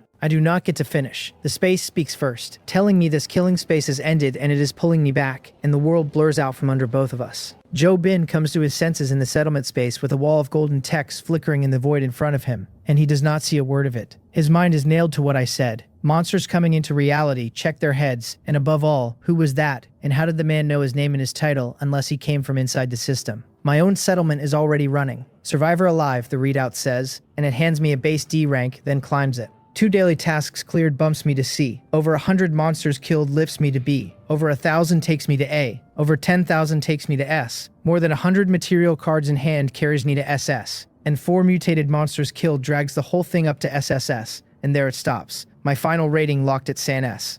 When that grade lands, the space blazes gold again and the ranking board returns. Only this time it is 2 pages. The old board and the new, one side by side. A fresh board minted for every space that ends. I look it over calm. First again, obviously, I wanted to keep my head down, but my strength, the old troublemaker, simply will not allow it. The board tells me I have taken first place twice now, and that stacking 3 first place finishes will earn an extra reward on top. An extra reward for 3 straight number 1s is something I never once heard of in my past life. Then again, I was the only man alive carrying a cheat, so 3 consecutive firsts were never really on the table for anyone else. The top line reads U, the rest of the names start out at SSS rank. Second place is a Joe, starred the same way, at B rank, and I know exactly whose name that is. The whole top 100 sits at B, every one of them there off the strength of clearing 2 days of basic tasks, which shows how much those little tasks decide the final harvest. Above all of them, I hold a sheer cliff of a lead, a tiger among sheep. Deeply satisfying, honestly. The chat channel detonates the moment the board posts, thousands of voices crowding in at once. Half of them are awestruck at an SSS grade and swearing it has to be the same monster who took SS last time. The other half drag out old jokes, one clown trying to hawk himself as arm candy to the big shot before a moderator shuts it down. I skim it and let it scroll. The reward for the grade makes me sit up. 7 points poured into every attribute, 20 free points on the side, 2,000 killing value. Last time the SS grade handed me 39 points, and this time it is 48 in one stroke. While the settlement runs, the cards I prepared vanish from my hands. 257 of them folded into 25,700 killing value, my running total crossing 70,000. Then the killing shop refreshes. I do not open it yet. I fish out the 5 2-star treasures I have been carrying and convert the lot, 600 killing value apiece, 3,000 more, pushing me to 75,000. They were useless to me, and even a small mosquito was still a mouthful of meat. 75,000 killing value in hand, and I would like to know who else on this planet can say the same. Now I open the shop. The same familiar tabs, all new stock inside, and the weapons are a clear grade shabbier than the last space. The firearms nothing but old bolt rifles you have to work by hand after every shot. All of it fitted to this space's era. I go to the attribute tab first, because being strong in your own body is the only real strength. The prices have reset, so I buy without hesitation. All 4 attributes up 10 for 400 killing value. Then all 4 up 10 again for 4,000. Then all 4 up 10 a third time for 40,000. And when the next rung asks 100,000 for 10 points, I walk away. 10,000 I will stomach. 100,000 for 10 points. Only a fool bites. The surge lands and my panel is unrecognizable. Strength reads 106, Constitution 118, Speed 123, Spirit 93, 25 free points banked, and my combat rating has climbed all the way to 4 stars. Early stage. Looking at that 4-star mark, a thought surfaces. Next space, the experience I earn will get shaved down again for being this strong. So what? It was the same this time, and I still farmed better than 70,000. I turn to the free points, keep 10 in reserve, and split the other 15. 8 into strength and 7 into spirit, which rounds strength to 114, and stands spirit at an even 100. Then I settle in to think about the next monsters, because the next ones will not be a picnic. In this space, I could run wild with a Gatling in my hands. Against what comes next, the Gatling is nearly a toy, because the next monsters are the T-800 robots out of Terminator. The real T-800s are nothing like the pushovers the movies show, and that softness was only ever a budget problem. Their whole bodies are a mechanical skeleton of some unknown superalloy, which shrugs off modern thermal weapons almost entirely. Their strength and speed run several times a grown man's, backed by tireless endurance, cold, efficient combat logic, and a horrible capacity to learn. Genuine nightmares, in short. They do have cracks, though. A robot never hides and never grasps the idea of covering its tracks, so a survivor can dodge it from far off. It carries no long-range attack, so disarm it and it is stuck fighting hand-to-hand. It has no thermal imaging and no X-ray sight, so hide well and it can walk right past you blind. And a machine stays a machine, easy enough to cripple by wrecking its circuits or hitting it with a high-pulse jolt. Strong as the T-800 is if you refuse to meet it head-on and live by hiding, surviving it is not hard, and with the right terrain you can even pick a few of them off. Turning all that over, I hunt the shop for a counter and, as I figured, it is not here. Given this space's era, there is simply no gear built to fight robots. Only a heap of antique firearms that even the space's own enhancements cannot make worth a second glance. So I skip past them. The medicine tab I do not even open. As my body climbs, swallowing pills stops meaning anything to me. And as for poisoning a monster to death, which of the things coming out of these spaces could you possibly poison? Let alone a T-800. Poison one of those, and the most you would manage is a software virus. And if the shop stocked antivirus code, I might actually think about it. Skipping medicine and clearing the attributes off the list leaves only the special tab and the skill tab. I browse special first and find it stuffed with talismans, feng shui charms, incantations, jade pendants, most of it exorcism gear. A few useful pieces in there, but I decide to check the skills first before I redeem anything. When I open the skill list, I am surprised to find a whole batch of new metaphysical skills stocked. Things like 10,000 Poison Burst, Poison Infestation, Frost Bomb, Frost Entanglement, Earth Escape, Earth Wall, Golden Armor. Most of them sit grayed out and cannot be bought. But the Ice and Earth types are wide open to me. No mystery there. The reason a skill grays out is that I lack the matching talent to run it. Buy Poison Infestation without a poison talent, and what exactly do you infest? The germs on your own skin. Without the talent behind it, the skill will not sell to you at all, and the Ice and Earth lines are lit for me only because of my Ice manipulation and Earth affinity traits. But why have these metaphysical skills shown up now at all? I chew on it and land on a guess. Zombies have already appeared, so what is off the table anymore, and most of these skills are almost certainly ripped from the mutated zombies. After looting so many corpses, I have worked out a rule about the entries I strip. What I loot are always talents, never skills.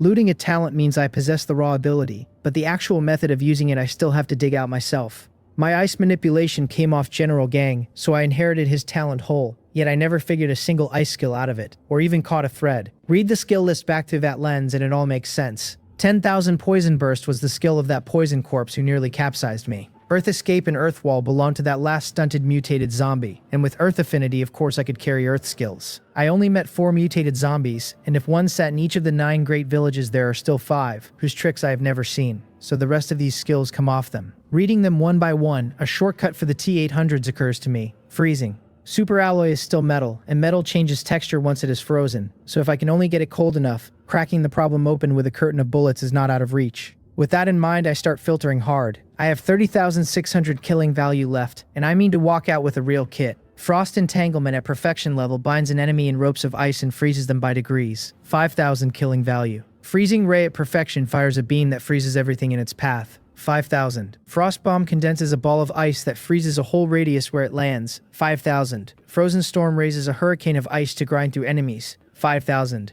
Frost Domain shapes a field that ices over everything inside it. 5,000. An Earth Escape at perfection burrows me into the ground and moves me fast beneath it. 5,000. The skill realms run low, medium, high, master, and perfection, costing 100, 500, 1,000, 2,000, and 5,000 in turn. I take every one of them at perfection, and nothing lower, because who knows when these skills surface again, and the cost is fixed anyway, and at 5,000 each I can well afford it. 6 skills, 5 eyes for the next space's monsters, and 1 earth for running and for hiding my trail. 30,000 evaporates in a breath, leaving a sad 600. Out with the old, in with the new. No harvest without seed money. I duck back to the special tab and burn the last of my killing value on one item. The Pestilence Removal Talisman, 500, which on use throws off 10,000 rays of golden light, and everywhere the light touches, all pestilence dissolves, for 1 hour. This one is not for the space's monsters. It is for the zombies coming into the real world. Zombies are a virus hatched, and in the old days our land never knew the word virus, only pestilence. In my past life, someone materialized a card of this talisman just to carry it back to reality, and brag with, and by pure chance that man was a Yongguan villager. When the zombies broke loose in the real world, he used it on instinct, and the effect was staggering. Golden light drowned the whole village and every zombie inside dropped dead on the spot. On the strength of that one talisman, Yongguan held against the zombie army for a full hour and bought the military time to react. When the hour ran out, the village went under in a heartbeat, and even with the warning, the army was beaten back step by step, until a small mushroom cloud rose off the hill behind Yongguan and finally broke the first zombie frenzy. Since I have decided to farm a wave of zombies, I may as well come prepared, and this talisman is the best insurance there is. 100 killing value are left, nothing worth buying, so I leave the settlement space. The real world is one more night of celebration end to end. These zombies wear their weakness on their sleeves, and if you only hold your breath they go blind, so aside from a handful of unlucky ones who died on landing, most survivors bagged a decent count, and stacked with the daily task rewards, everyone came home flush with supplies. Countless people strengthen and switch on abilities, some with killing value to spare for shop items, and their power climbs by leaps. The streaming platforms fill up again with powered broadcasters, and the ability craze runs hotter than ever. In Yongguan Village, which nobody spares a thought for, the poison fog on the back mountain quietly changes. It thins, and at this rate it will be gone entirely by noon the next day. Meanwhile, in a military conference room, an emergency meeting runs late into the night, a broadcast crew feeding the room's every word out over a closed channel to certain heavy hitters watching from afar, and the man chairing it all is Director Joe. He finishes his briefing and sits, waiting for questions, and he is not the small team leader he used to be. He is bureau chief of the 816 Bureau now, a man with real weight behind him, and it shows in how he carries himself. One of the top officials asks first whether the things I told him are true or false. Joe thinks 2 seconds and gives it an 80% chance of truth, because the man had no motive to lie. Could he be a foreign spy? Another asks. Impossible, Joe says, since the man was stronger than him at the time and could have wiped him out clean if that were the game. Another figure works a different angle, pointing out that this stranger knows secrets about the killing space and still chose to share them, which reads as goodwill, so perhaps the two of them are acquainted. Joe shakes his head. He does not know the man, and after he returned he combed his memory for anyone of that build and came up empty. Then the other party knows you, someone counters, or has at least heard of you. Cannot be ruled out, Joe admits. And if that holds, the man is inside the system, or he would never have named the Thunder God title. At that, the speaker turns to a bearded figure across the room and tells Old Ho, who is good at personnel screening, to start narrowing it down from Joe's account. Old Ho nods and reads back the points he has already jotted. First, the man is inside the system. Second, he entered the space twice running, vanished for 3 days, and left no consumption record across those 3 days. Third, his voice sounds young, somewhere between 18 and 35, height over 180 centimeters, an ordinary build. Fourth, he uses ice-type ability. Fifth, no heavy accent and no verbal tics, which rules out a set of regions. He asks whether there is anything to add. Joe tells him the summary is exact, and he has nothing. Right then, the room's operator stands, crosses to Joe, murmurs a few words, and hands him several sheets of paper. Joe's face changes and he blurts out a question of whether this is real. Every eye swings to him, and after a moment he tells the operator to put it on the big screen. Then he turns grave and warns the room that events have outrun their expectations, that the man may have been telling the truth, that the monsters really are nearly here. The screen lights within 2 seconds. A video plays, opening on an antique-style street with no one on it. In the next instant, the space warps and a slab of the ground simply vanishes, a hole dozens of meters wide gaping open. Countless streamers of gray fog boil up and swallow the whole block until the picture washes out to gray. This, Joe explains, is a 5-star scenic resort in Gang Province, now smothered under gray poison fog exactly like the fog on the back mountain of Yongwan Village. And though the resort was closed for the night, a few patrolling guards had no time to get clear. He leaves the rest unsaid. The room can imagine what became of men wrapped in that fog. Gasps go around, and then the complaints, a chorus demanding to know what the research department has been doing with its yearly mountain of funding if it still cannot crack the fog. Joe has no patience for it and waves the screen to a second clip, an overhead shot from a drone showing the Yongguan back mountain, the fog in the central area visibly thinning. The view climbs to take in the whole picture before the playback jumps to 10 times speed. At that rate, the gray in the center drains away before their eyes, a hard boundary fading out against the surroundings, until only a thin veil is left and the shapes inside show through, and then the clip cuts out. Someone protests that they saw something moving in that fog. Joe confirms the fog is dissipating and will be gone by sunrise. Then his face turns bitter as he tells them to look for themselves, and the screen fills with still frames. Inside the thinning fog, a figure stands, and through the veil you can make out pale rotting skin and long nails. It is a zombie. Joe takes a breath and says plainly that the moving things are zombies out of the killing space, that the stranger predicted all of it, that the zombies have arrived. Privately, he lets out a slow breath of relief. For over 10 days, the fog had done nothing at all, neither spreading nor fading, and most people had quietly stopped watching it. Only the stranger's warning left him uneasy enough to post men on it around the clock, and it was that decision alone that caught this. Had no one been watching when the sun came up and the zombies spilled out, the outcome does not bear thinking about. His words leave the whole room without a thing to say. An abandoned factory in the suburbs of Haesong City. I stand in the middle of it, frowning, ice shards and rubble strewn everywhere, the floor cratered as if some monstrous force had worked it over.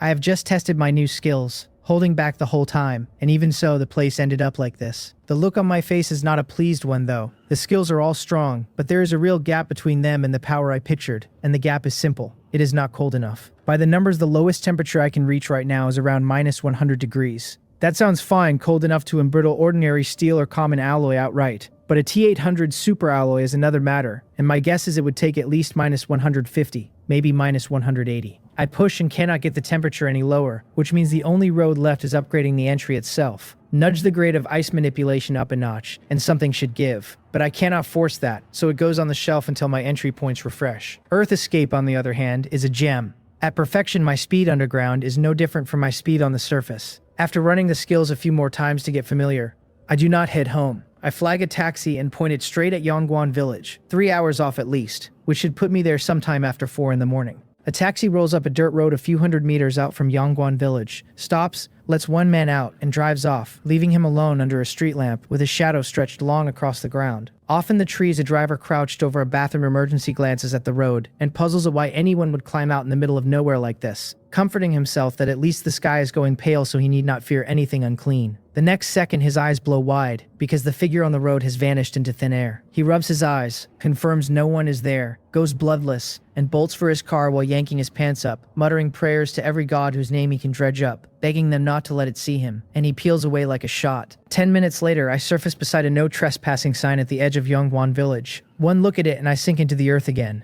Earth escape really is a marvel. When I come up, I am standing right at the wall of poison fog, and I reach a hand into it and hold it there a couple of seconds, feeling for the reaction. As I hoped, immunity to all poisons neutralizes the fog completely. Before, I would have had no choice but to wait it out, since any contact meant infection, but now I stride straight in without a care. Not far inside, I meet a few zombies staggering along, and when they catch sight of me, they tilt their heads, then act as if I were not there at all, even shuffling aside to give me room. Zombie aura is still a handy trait. I narrow my eyes and lift a hand, and several beams of blue light shoot out and wrap the zombies, turning them into human-shaped ice sculptures before they can react, and a laser sword flashes into my grip. I blink in front of them and cut, and the frozen corpses split in half. I dig a glove out of somewhere and loot the bodies, then move on with the sword in a dark expression. Down the path I meet more of them, and this time I skip the abilities and simply flash in close, cut and loot, quick and clean. Soon a hexagonal red crystal comes out of one zombie's head in my fingers, an energy pearl. People absorb them to grow stronger and switch on abilities, and though it came out of a corpse's skull, it is spotless, not a smear of brain on it, glowing a faint alluring red. I turn insight on it. Its name is Energy Pearl, its rating 1 star, its plunderable traits none.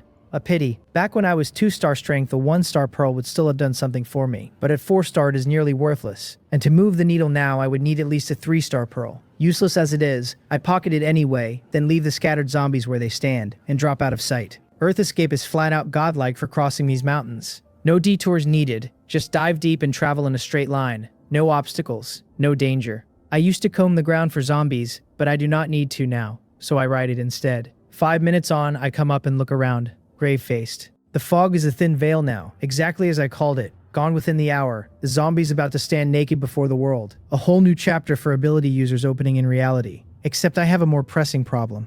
I am lost. Before I could steer by the fog, escaping toward wherever it thinned. With the fog gone, everything looks identical. Nothing but towering trees and stray zombies and slopes of every height. And I cannot even tell whether I am on the path up the mountain. I go silent. I planned for everything and forgot I have no sense of direction. The kind of man who needs a map or a navigator every time he leaves the house. And I was so busy enjoying Earth escape that I never once checked where I was. I eye a few of the scattered zombies, narrow my gaze, and try talking to the nearest one, telling it to take me to its boss. It cocks its neck at my pointing finger as if working over what I said, and when it does not budge, I shake my head, having overthought it, since the thing is a mindless corpse. Then, just as I move to find my own way, the zombie I pointed at actually turns and starts walking in one direction. I am tickled. Could it really work? I follow it, delighted, and 5 minutes later my face is soured, because the thing crawls and it keeps snagging its feet on branches. 2 spills already. Watching it limp on with its feet bent wrong, I finish it with a single slash. At this pace, I would be lucky to arrive by sunset tomorrow. So I Earth escape hard in the direction it was heading, surface, find another zombie to ask, and repeat, and after half an hour of that I finally reach the place. It is a mountain col, once a low-wooded hollow between 2 peaks, now eerily flattened by some power. At its center, a huge black hole turns endlessly, hovering over the open ground, the air around it twisting, fine cracks opening and being smoothed shut again by an unseen force. This is the spatial passage into the zombie world. Zombies pour out of the hole without pause, and scatter, and from up high it looks like a swarm of locusts, setting out with a passage for a nest. With zombie aura on, the oncoming zombies veer around me. They avoid me.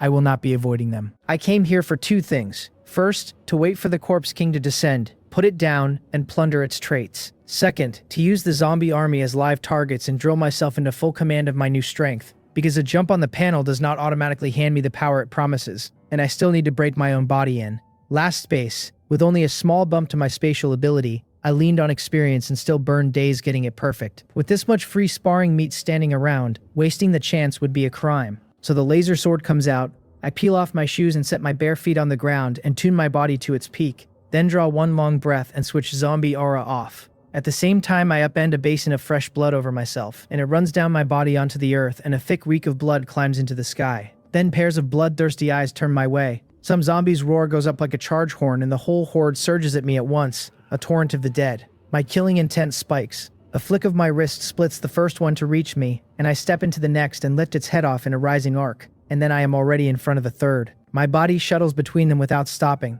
the laser sword slashing and chopping and lifting and slicing. A dozen down in the space of a breath, the blade of Reaper's scythe reaping heads. But what a zombie fears least is injury or death. Their terror is the human wave. Brave as I am, the torrent buries me, until all you can see is red blade light and the odd head flashing up out of the mass.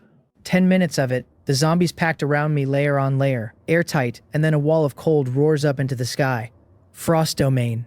Ice sculptures erupt outward from where I stand, racing over everything, and the zombies freeze one after another into human-shaped statues, the field spreading a full 100 meters before it stops, a 100-meter no-life zone made wholly of ice. The commotion only stalls the zombies beyond the ring for a second before they surge inward again. As they cross the line, the outermost statues shatter under their charge, and they in turn ice over, the old ones breaking and new ones forming, on with no end in sight. Rewind a few minutes. Inside Yomgwan village, soldiers in camouflage move fast through the streets, hauling ammunition and supplies to the front. Layered defense lines long since dug in near the back mountain. Loaded weapons trained on the thinning fog. The villagers were pulled out overnight. In a temporary command center, Director Joe and a knot of military heavy hitters sit locked on a screen showing a live satellite feed of the whole village in the fog. It is a satellite feed because a special interference at the passage keeps every machine outside a 5-kilometer ring. Though with the fog nearly gone, the satellite is enough. The screen plays the zombie army spilling out, and every face in the room is grim. One of them lifts a walkie-talkie and orders the high-altitude drone bombers to stand by, and a voice reports the bombing squad in position and ready to drop on command.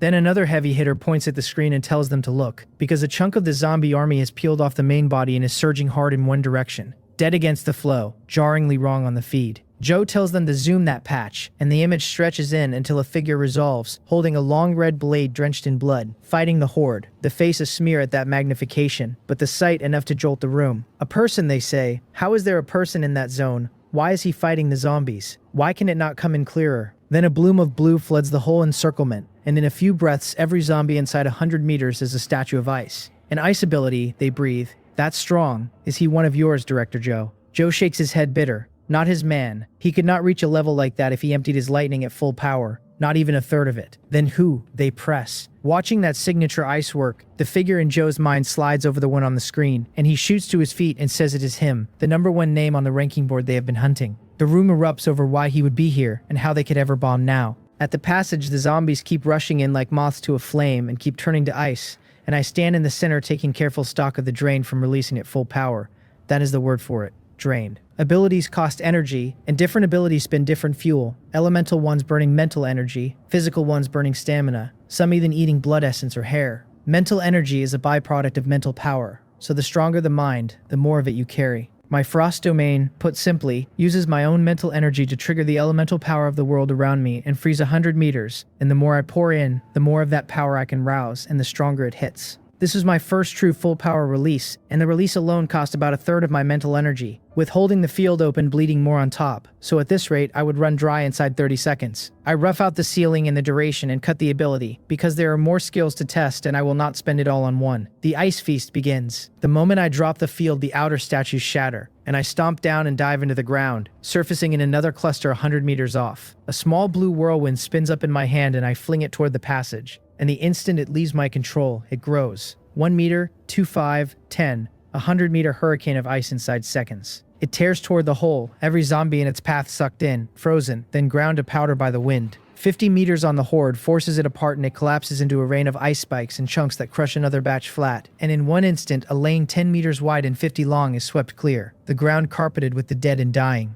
The command center goes silent as a tomb, everyone staring blankly at the dying hurricane and the dozens of meters of cleared space on the screen. Someone asks whether a human can really do this. Someone else mutters they need to reassess ability users entirely. And a third trails off over what the global picture becomes if everyone could wield power like that. Joe's eyes are full of shock too, having thought the man merely stronger than himself. Never this. Yet a moment later his gaze brightens. What that man can do, he can do too. Only a matter of time.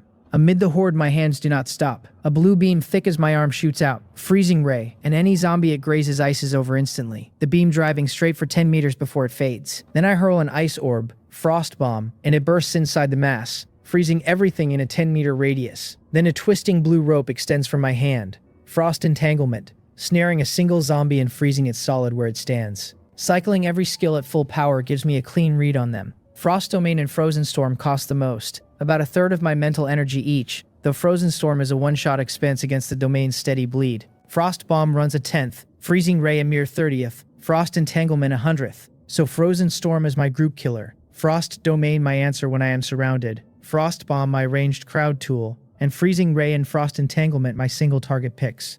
By the end I have burned 90% of my mental energy, and it recovers on the slow side. The command room is reeling, every flash of blue on the screen turning another crowd of zombies to ice, and Joe is no exception, asking himself whether he could ever truly grow that strong. Remembering how he boasted about reaching a third of the man's power, his face goes hot. Looking at this, a tenth would be a stretch. But the man is strong, terrifyingly strong. Then a confused voice pulls every eye back to the screen, over something pitch black that has appeared in my hand. A Gatling, one of the weapons leaders declares at once. A Gatling for certain or he will eat the table. Why would he throw away his abilities for a firearm? Another asks. And where does he find the ammunition for a thing that devours thousands of rounds a minute? Then an arms expert leans in, troubled, and says the build is wrong. The gun has no feed tray, which cannot be, since no gun fires without one. Old Wang, could you have misread it? Someone needles? And Old Wang snaps that he knows firearms better than he knows his own wife, and can sketch that build with his eyes shut, so no, he did not misread it. Another points out that the man has fired for this long without one motion to reload, and the meaning lands, that the Gatling never needs reloading, impossible as it sounds. Joe speaks up then and calls it a space-made weapon. An infinite ammo model. The weapons leaders round on him, eyes shining, asking whether he has redeemed one. Joe's cheek twitches and he shakes his head bitter, saying he cannot afford it. That a single infinite ammo pistol runs 5,000 killing value, and the total monsters he has killed across 2 space trips does not add up to that much. Then how can that man afford it? They push. Can he really kill that many alone? Joe opens his mouth and finds no answer. How is he supposed to know where the stranger gets his killing value? He only knows the man is not human. Out on the field, I stride at the horde with the Gatling, wearing the air of one man against 10,000, and not a single zombie strikes at my back, because I have zombie aura running again. Now that I have my surge strength in hand and every skill tested, only a fool would keep letting the dead pile onto him, and the stench of these unwashed things is genuinely unbearable. This way, I am the only one landing blows. I march right up to the passage, stop a short way off, and pour fire into it, shredding zombies into scraps in a gruesome spread. Though the Gatling's reach is still too narrow to cork the flow, or I could sit here and stopper the whole hole alone. Why aren't the zombies attacking him? The room keeps asking. They were fearless a moment ago, and now they walk around him, everyone dodging a 10-meter circle. Bizarre. Does Bureau Chief Joe know of any item that makes zombies hold off or even fear a man? Joe shakes his head blankly, grumbling inwardly that if he knew he would have used it long ago instead of sitting here talking tactics, though he is certain the man used something space-made. Then someone gasps that the zombies pouring from the passage are thinning, and asks what that is, and every head turns, and the whole room draws a sharp breath. At the rift, I stop firing and look over the pair emerging with real interest. A zombie fused with a tiger. Half its body is human, the other half a bloated overgrowth of muscle ending in a monster's claw, and beneath it rides a zombie white tiger some 3 meters tall, patches of its skin to ghastly white bone. The instant the pair clears the rift, they give off an unmatched pressure, and the surrounding zombies stop dead and bow their heads as if in submission. The Corpse King, out at last. I narrow my eyes, gold flickering through them. The readout names the first a mutated zombie king. Combat rating 2 stars, initial stage. Its entry zombie aura at purple. Mind Edict at blue. Strength enhancement at blue. Accelerated recovery at yellow. The mount is a zombie tiger, 1 star initial stage. Its entry zombie aura at yellow and bite and pounce at white. The information deflates me. 1 2-star and 1 1-star, that is it. With strength like that, they dare to strut around this loud. Why can they not learn from me? I am 4-star and I never carried on the way they do. Mid-complaint, the Corpse King throws its head back and roars, and an invisible ripple rolls off it and stuns me as it passes. Because it is a message carrying the king's intent, its minions called to war to kill and kill and kill. Every zombie roars its answer at the sky. My Gatling picks that exact moment to speak. The king and the tiger, arms still raised in their little rally, get riddled through in an instant. Heads bursting, dead as dead gets, and the zombies freeze and turn as one toward the gunfire. I stand the barrel up, blow across it for show, and asked mildly who exactly they thought they were showing off to with that scrap of strength. Then I flash in front of the Corpse King and pull several orbs of light into me, zombie aura at purple, which lifts mine to a king's, letting me command ordinary zombies and mutated zombies alike. Mind Edict at blue, which uses mental power as a medium to hand a target a direct order, and if their mind is weaker than mine, they obey without condition. Accelerated recovery at yellow, triple injury healing speed. The tiger's bite and pounce I do not even glance at before tossing them, since I am no boxer and have no habit of gnawing on people's ears. As the entries fold in, an aura fiercer than the old king's rolls off me, and the already dazed zombies go blanker still. Then their thin wits kick in, and they bow their heads to me one after another. I loose a ripple to test Mind Edict, handing the horde its first order, to kill whoever stands beside them. A half-second pause, And then chaos, the zombies tearing into their neighbors, biting and clawing in a free-for-all. I watch, delighted.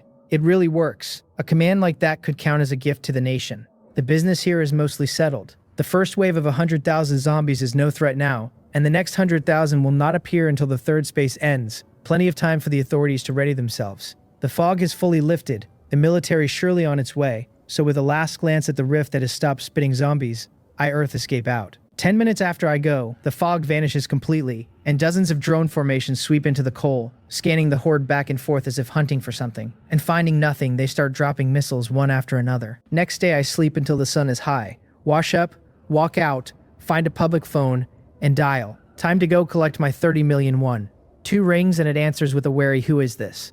I do not dawdle. I ask whether the 30 million is ready. Behind the phone counter, an old man watches me, sizes up my clothes, curls his lip and grumbles to himself about young people forever talking tens and hundreds of millions on a public phone. Of all things, who exactly am I trying to fool? I pay him no mind. There is a silence on the line, and then the voice comes back greeting me as great God and saying the money has long been ready. I raise an eyebrow, genuinely surprised that Pang Ho is this reliable, since I had braced for him to welch. That makes no sense. 30 million is 30 million, not 3,000. Unwilling to burn energy puzzling it out, I tell him he has an address in Haesong City and to give it to me so I can come get the money. In this life I acquired the power to do as I please, so fast that I refuse to go back to reading faces and second-guessing schemes just to survive the way I did in my past life, so whatever he is plotting I do not care. He gives me an address on the spot. I note it down and move to hang up, and then his cautious little question comes through, whether I am the number, one name on the ranking board. It lands and I understand his sudden honesty since he likely guessed it from those zombie corpses. I tell him not to ask what he should not, to move the money to an anonymous card, and that I will come for it at 7 tonight. Then I hang up, pay the old man and leave. He watches me go and curls his lip. Keep putting on the act, kid. Even young I was never this full of it. Night falls. Inside a luxury villa in Haesong City, Pang Ho paces the living room, stopping every so often at the window to watch the front gate, clearly waiting on someone, muttering over why they have not come. Then a voice speaks from the sofa, asking whether the money is ready. He jolts, sweat soaking his back in an instant, and spins to find a figure already seated there. Me. He stares between me and his own bolted door, stunned past words, stammering out how I got in. Just some small tricks, I tell him, and ask where the money is. He hurries a card out of his pocket and hands it over with both hands, saying there is 32 million on it, the extra 2 million a thank you for helping him clear the second-day mission. I look at this very agreeable Pang Ho, take the card, and tell him flatly to just say it if he wants something, since I do not care for beating around the bush. Before coming in, I circled the villa and found no ambush. None of what I half expected, and this Pang Ho is being far too honest. When a thing runs this smooth, there is something crooked underneath. Handing me 2 million more all but proves he is after something. He chuckles and admits he does have a request, and when he hedges on saying it, I move to stand and leave. At that, he darts over and wraps his arms around my leg, blurting that he wants to follow me, that he wants to be the sidekick clinging to my thigh. I refuse flat without a second thought, telling him I do not form teams, and if that is what this is about, there is nothing to discuss. Teaming up is off the table this life, the next life, and every life after. He backpedals fast, saying that is not what he means, only that if we happen to cross paths in the killing space, I might look out for him a little. No need to trouble myself over whether he lives or dies. His life is own to lose. And in the real world, he says, I can call on him for anything, since his standing and connections let him shoulder a share of my errands.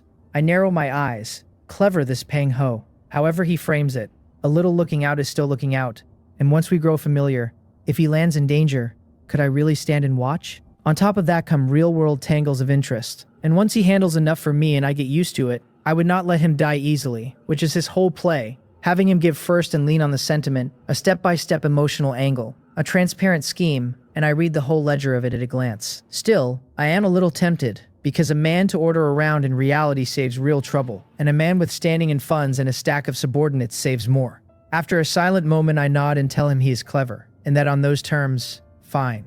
He crows his thanks, thrilled. Right then, a special energy rolls off me and swallows him whole. His face stiffens, his eyes go black, and he slumps onto the sofa, asleep. My new mind edict, an order to sleep. I send another command down, to speak his true thoughts about me, because some things cannot be read off a face. My earlier guesses were only guesses, and I need his real intent, and one mind edict beats any truth serum. He starts murmuring on his own, saying to bind interests and latch onto a powerful figure, good for surviving the early stretch and growing fast. A normal enough line of thinking, no fault in it. Then he adds that in the later stages it depends, cooperate if it works, and if not, quietly deal with me. My eyes narrow at once, a very businesslike approach. I ask whether it is his idea. He says he settled it after talking with his father, who handed him 50 million to win people over for exactly this. I raise an eyebrow and ask about the remaining 10 plus million, and he says he kept it for pocket money. That gets a laugh out of me. Given 50 million and skimming better than 10 of it straight off, he is his father's son without a doubt. I put a few more questions to him and he answers everything bare, and after I have it all,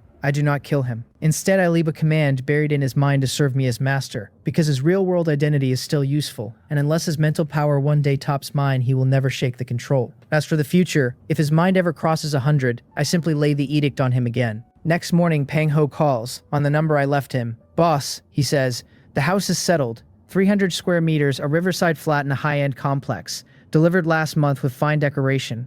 Move-in ready, every amenity nearby.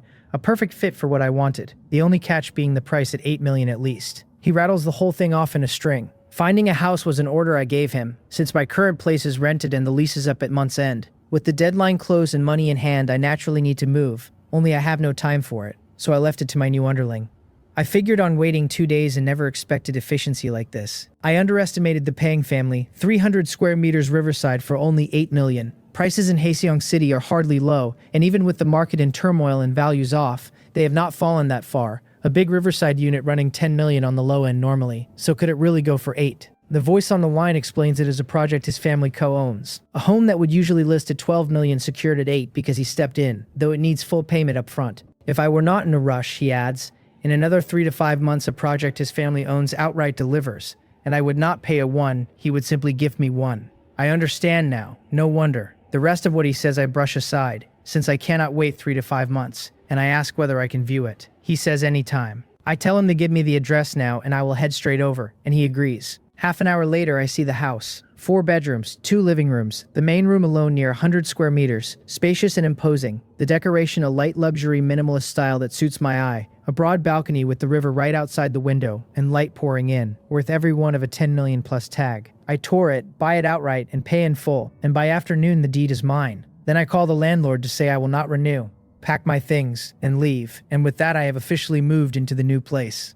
That evening, home organized, I order takeout and scroll my phone while I eat, and find, just like my past life, the top 50 trending searches all of Volver News. The Yongguan zombie video sits at number 1, no surprise. The matter reported by the authorities themselves on the logic that guiding beats blocking. It would come out sooner or later, and revealing it early stirs public awareness, pushes people to take the killing space seriously, and chase strength now rather than scramble too late when the lid finally blows off. Floating a few early signs to test the water is no bad thing. The second item is a famous 5-star scenic resort, like Yongguan suddenly wrapped in poison fog. The authorities warning it is very likely a precursor to monsters descending. The third is energy pearls, finally exposed. The spark being a rich second-generation heir, who openly pulled strings to buy pearls at 100,000 won each, until it snowballed out of control. The comments section nothing but purchase requests. The top offer 3 million won a pearl. I scan the list one by one, all of it familiar from my past life, until the 10th entry. The title says the number 1 name on the Killing Space rating board will reveal their face in livestream at 7 tonight. I am stunned. What is this? I am revealing my face and going live, and I did not know. Then it clicks.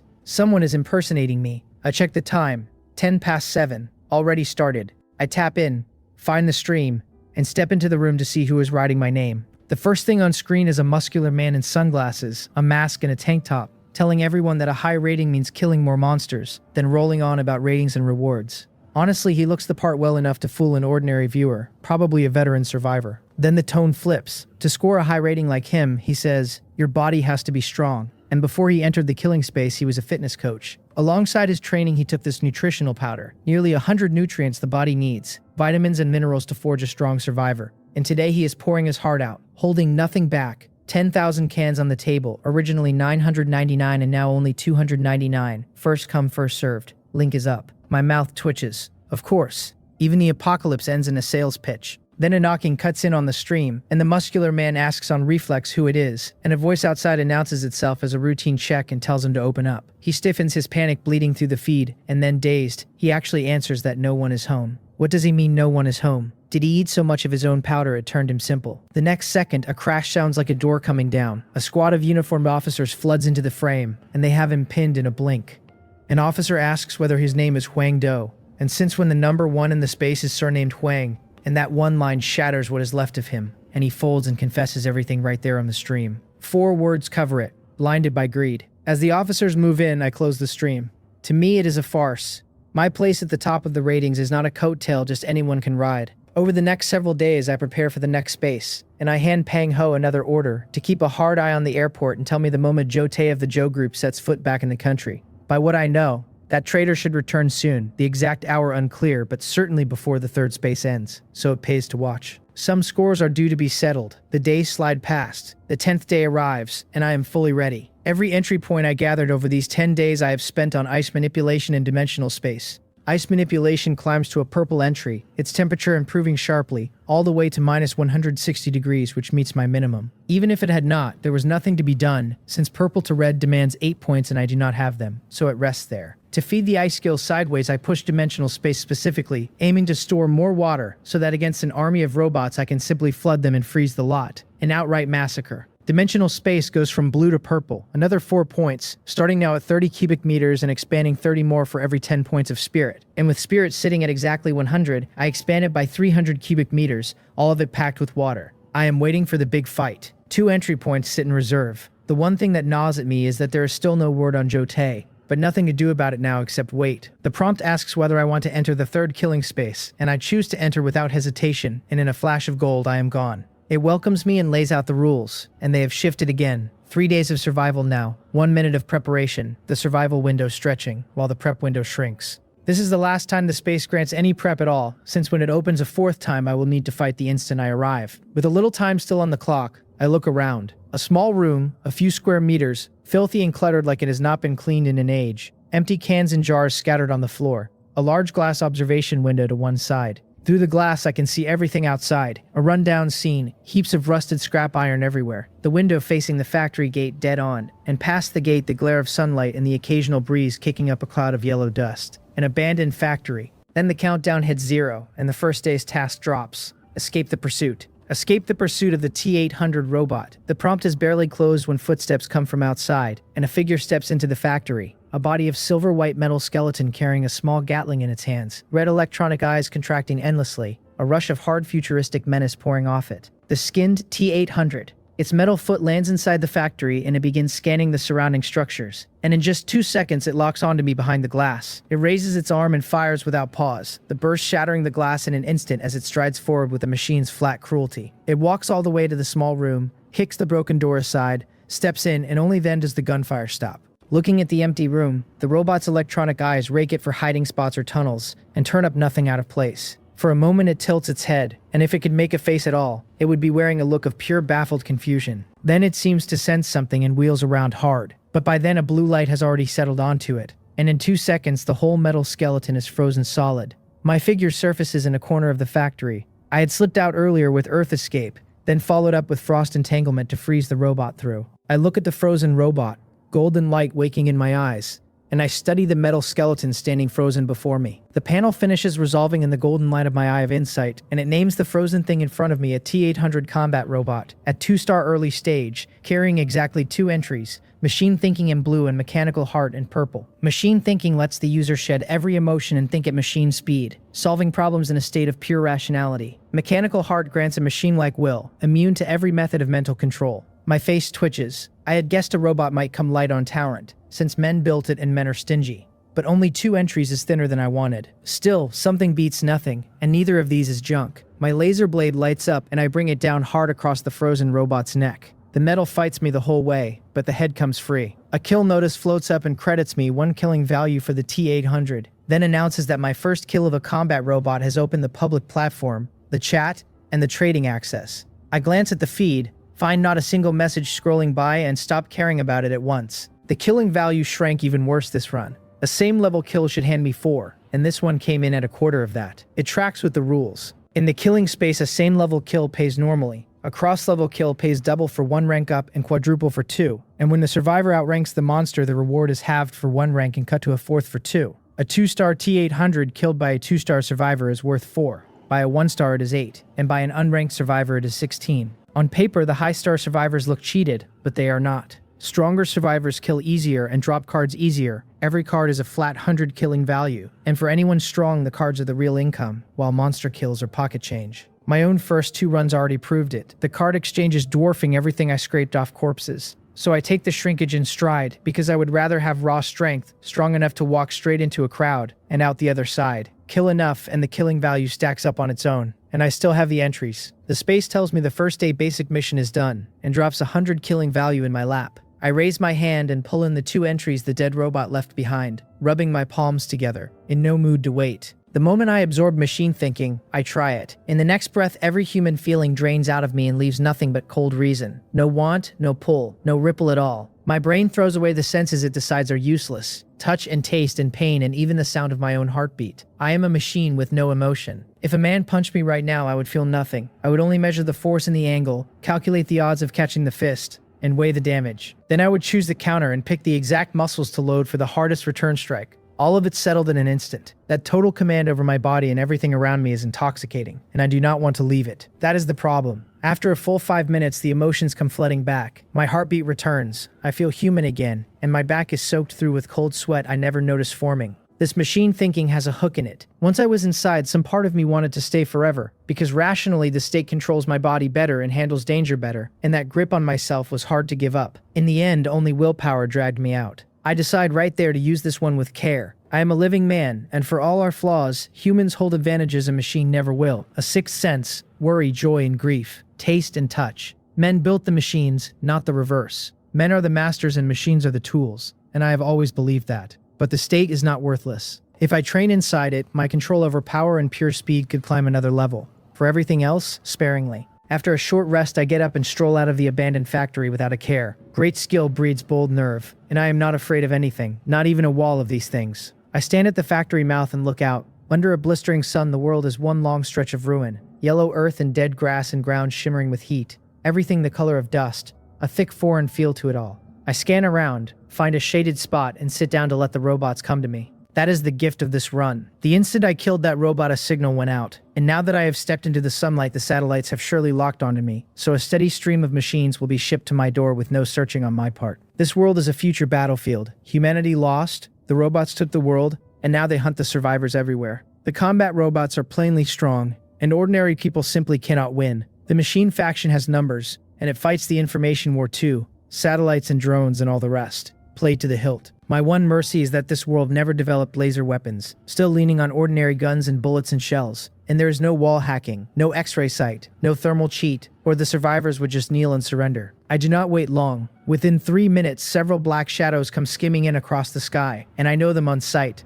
The robots' long-range bombing drones. This being a future battlefield, they are nothing like the toys back home. Each one carries twin small Gatlings and a grenade launcher, built for precise strikes at range. Little fighter jets, only smaller and quicker. While still some way off, the formation locks my position and opens up. A flood of rounds pouring down and sweeping toward me. My eye of insight tells me these are ordinary combat drones with no rating and no affixes. Nothing special at all. I curl my lip. A Gatling, as if I am the only one without one. In the next breath, an infinite Gatling is in my hands and I fire straight up into them. Airborne, they are perfect targets. When two forces collide, the braver one wins, and standing my ground under a whole swarm's crossfire is exactly the kind of valor I enjoy. Fancy footwork and steady fire, and I bring every last drone down. One even drops a card. Not a bad morning. I settle back in to wait, and then a few black dots appear in the distance. I turn my head. Survivors? Out on the wasteland, a man and a woman are running for their lives, 2 mechanical dogs closing on them from behind. The woman has her long hair in a ponytail and a meter of iron rod in one hand, and as she runs, she keeps urging the man beside her to hold on, her ability nearly recovered, promising that once it is back, she can handle both dogs. But the man is finished. He cannot recover anything, only flush red and heave for breath. The course fast gasps announcing his limit. Then a needle of pain stabs his gut without warning. His legs fold, and he crashes down and rolls twice. A cramp. At the worst possible second, a cramp. He has no time to fix it, and he twists around in a panic to find a metal maw and 2 rows of teeth bearing down, the fastest of the 2 dogs. There is no question what that bite does. A fracture at best and a torn-off limb at worst. From somewhere he finds the nerve to throw up both arms and clamp the dog's head in his hands, holding the teeth off him, the will to live crowding out everything else in his skull. The woman screams the man's name, calling to Ye Bong, and a dark blur cuts across the field. Her iron rod takes the dog like a truck and buries itself in its eye socket, and the machine sails backward and slams into the dirt. Circuits snap where the rod went in. Sparks jump, the red electronic eyes flicker twice and die, and a white card drops. She saved Ye Bong, but the next instant she clutches her head and sways, her body about to fold. Even so, she grits it out and gasps that there's one dog left, that together they can still take it. She never finishes. A second shadow bursts from the dead grass and lunges. The woman has no weapon in hand now, and it catches her flat and knocks her to the ground. She gets one arm up, and in the next breath, teeth close on it, bone cracking under the bite. She cries out, but her other arm whips around and locks the dog's head against her, and her legs wrap its waist like old tree roots, pinning it with her whole body. She knows the moment she loosens her grip, the mouth will tear her arm clean off. Through the blinding pain, she calls to Ye Bong, telling him to seize the chance and kill it now while she has it held. 1 second, 2 seconds, 3, and the joint kill she is counting on never comes, because Ye Bong does not even answer. Something wrong, she turns her head to look. Her eyes change in an instant, confusion sliding into disbelief, and then into despair, because what she sees is the silhouette of the man who supposedly loved her, running away into the distance. Bitterness floods her, and tears come before she knows it. Abandoned? For a moment, all their tender memories from the real world rise up, and then the man's fleeing back shatters every one of them. So this is love. And then, from the very bottom of her, a boundless rage boils over. She could stand him being soft, being weak, being broke, but never betrayal. She cannot die, absolutely will not die. She means to live and hunt that man down and ask him to his face why. What was wrong with her, what she did not sacrifice for him, and by what right he was the one to leave when it should have been her leaving him. Under that rage, her psychic power comes surging back. The dog's teeth snap off her arm as its forehead caves inward, as if struck by something heavy, and its body flies backward and smashes into the ground. It tries to rise, shaking its ruined head in an almost human way, and the shake finishes it, sparks spitting from its skull before the red eyes go dark. Another card drifts up. 2 kills, 2 drops, absurd luck, but she has nothing left. Her eyes roll back, and she faints on the spot. The last thing she catches from the corner of her sight is a strange man walking toward her, and the last thought she has before the dark takes her is that she is about to be looted. I come out from behind the withered grass in no hurry, survey the field and scoop up both cards, a bottle of mineral water and a DBS shotgun. Not bad. A few lazy steps and 200 killing value fell into my hands.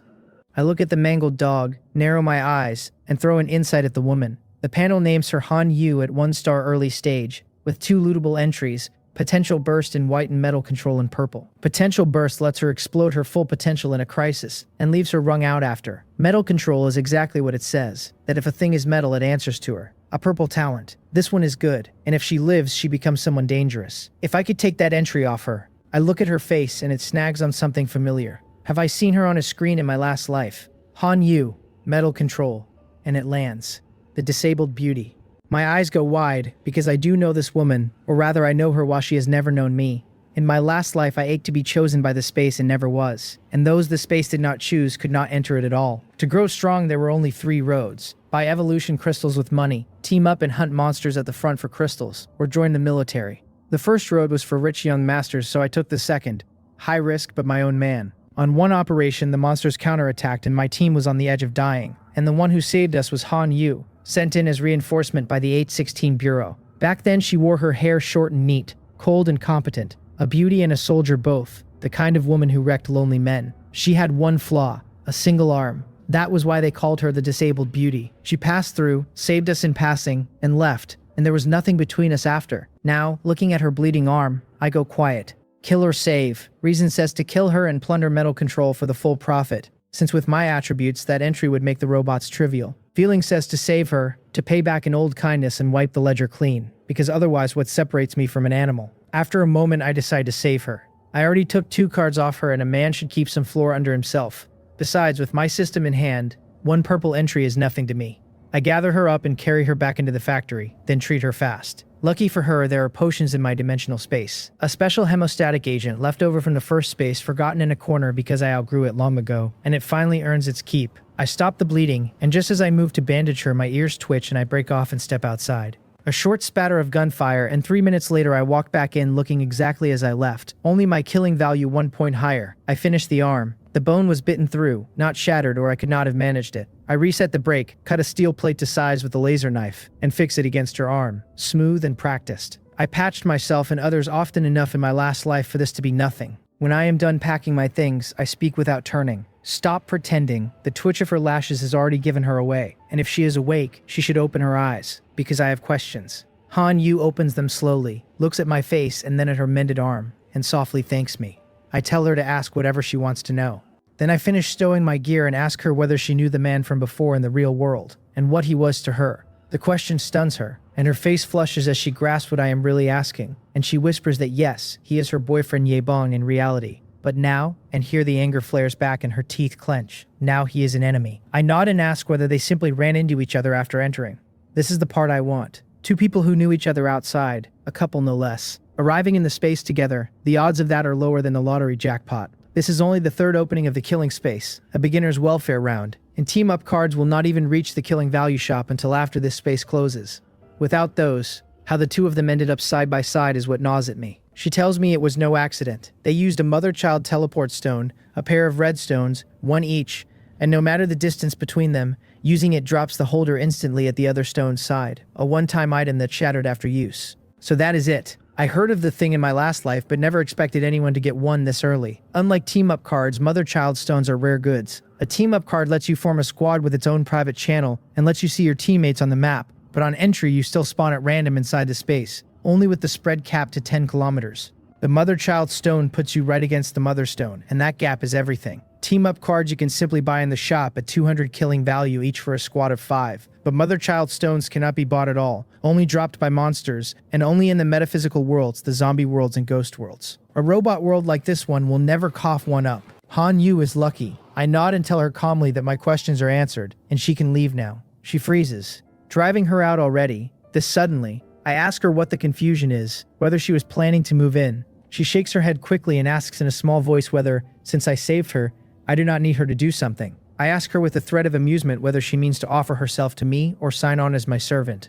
No, she stammers. It is just, and she cannot find the words. I finish it for her. She wants to repay me, and there is no need because I already took the 2 cards she dropped off the dogs, and that squares us. Now we are even. The last line is aimed at both the woman in front of me and the Han Yu of my last life. I patched her up, but I never had the faintest intention of getting tangled with her. Teaming up, keeping company, out of the question. Absolutely out of the question. She stares at me a long moment, then softly thanks me again. I toss her a bottle of iodine to make it plain I want her gone. It is not safe here. The robot army is almost certainly already on the road. Reading my distance, she presses her lips together, murmurs her agreement, and struggles to her feet to walk out. She knows herself well. She has some worth, but she is not currency that everyone is bound to love. And she does not resent me for sending her off. We are strangers, and it is already rare that I saved her and fixed her arm at all. Without me, in her state, with no medical help, that arm would likely have gone to rot and infection. Where she stands now is already good fortune. Her chest fills with tangled feeling anyway, that a stranger could treat her this well while her own boyfriend. Outside the factory, she finds 4 or 5 headless robots on the ground, each body sheathed in frost and breathing cold. She is stunned. She can tell their metal frames are nowhere near the level of the dogs that nearly killed her, and yet a single man dealt with the whole lot despite their guns and their numbers. So strong. Could he be one of the names on the ranking list? Shaken, she pulls in a deep breath and stumbles off, following the road out front rather than wandering, reasoning that this is the outskirts and the road will carry her to a city, with the odd abandoned vehicle along the way that might hold supplies. Before long, she finds sealed bottled water and chocolate in a derelict RV. Then she hears an engine. She creeps to the RV's front window and peers out, and down the road several large trucks are coming. Her face lights up. Survivors?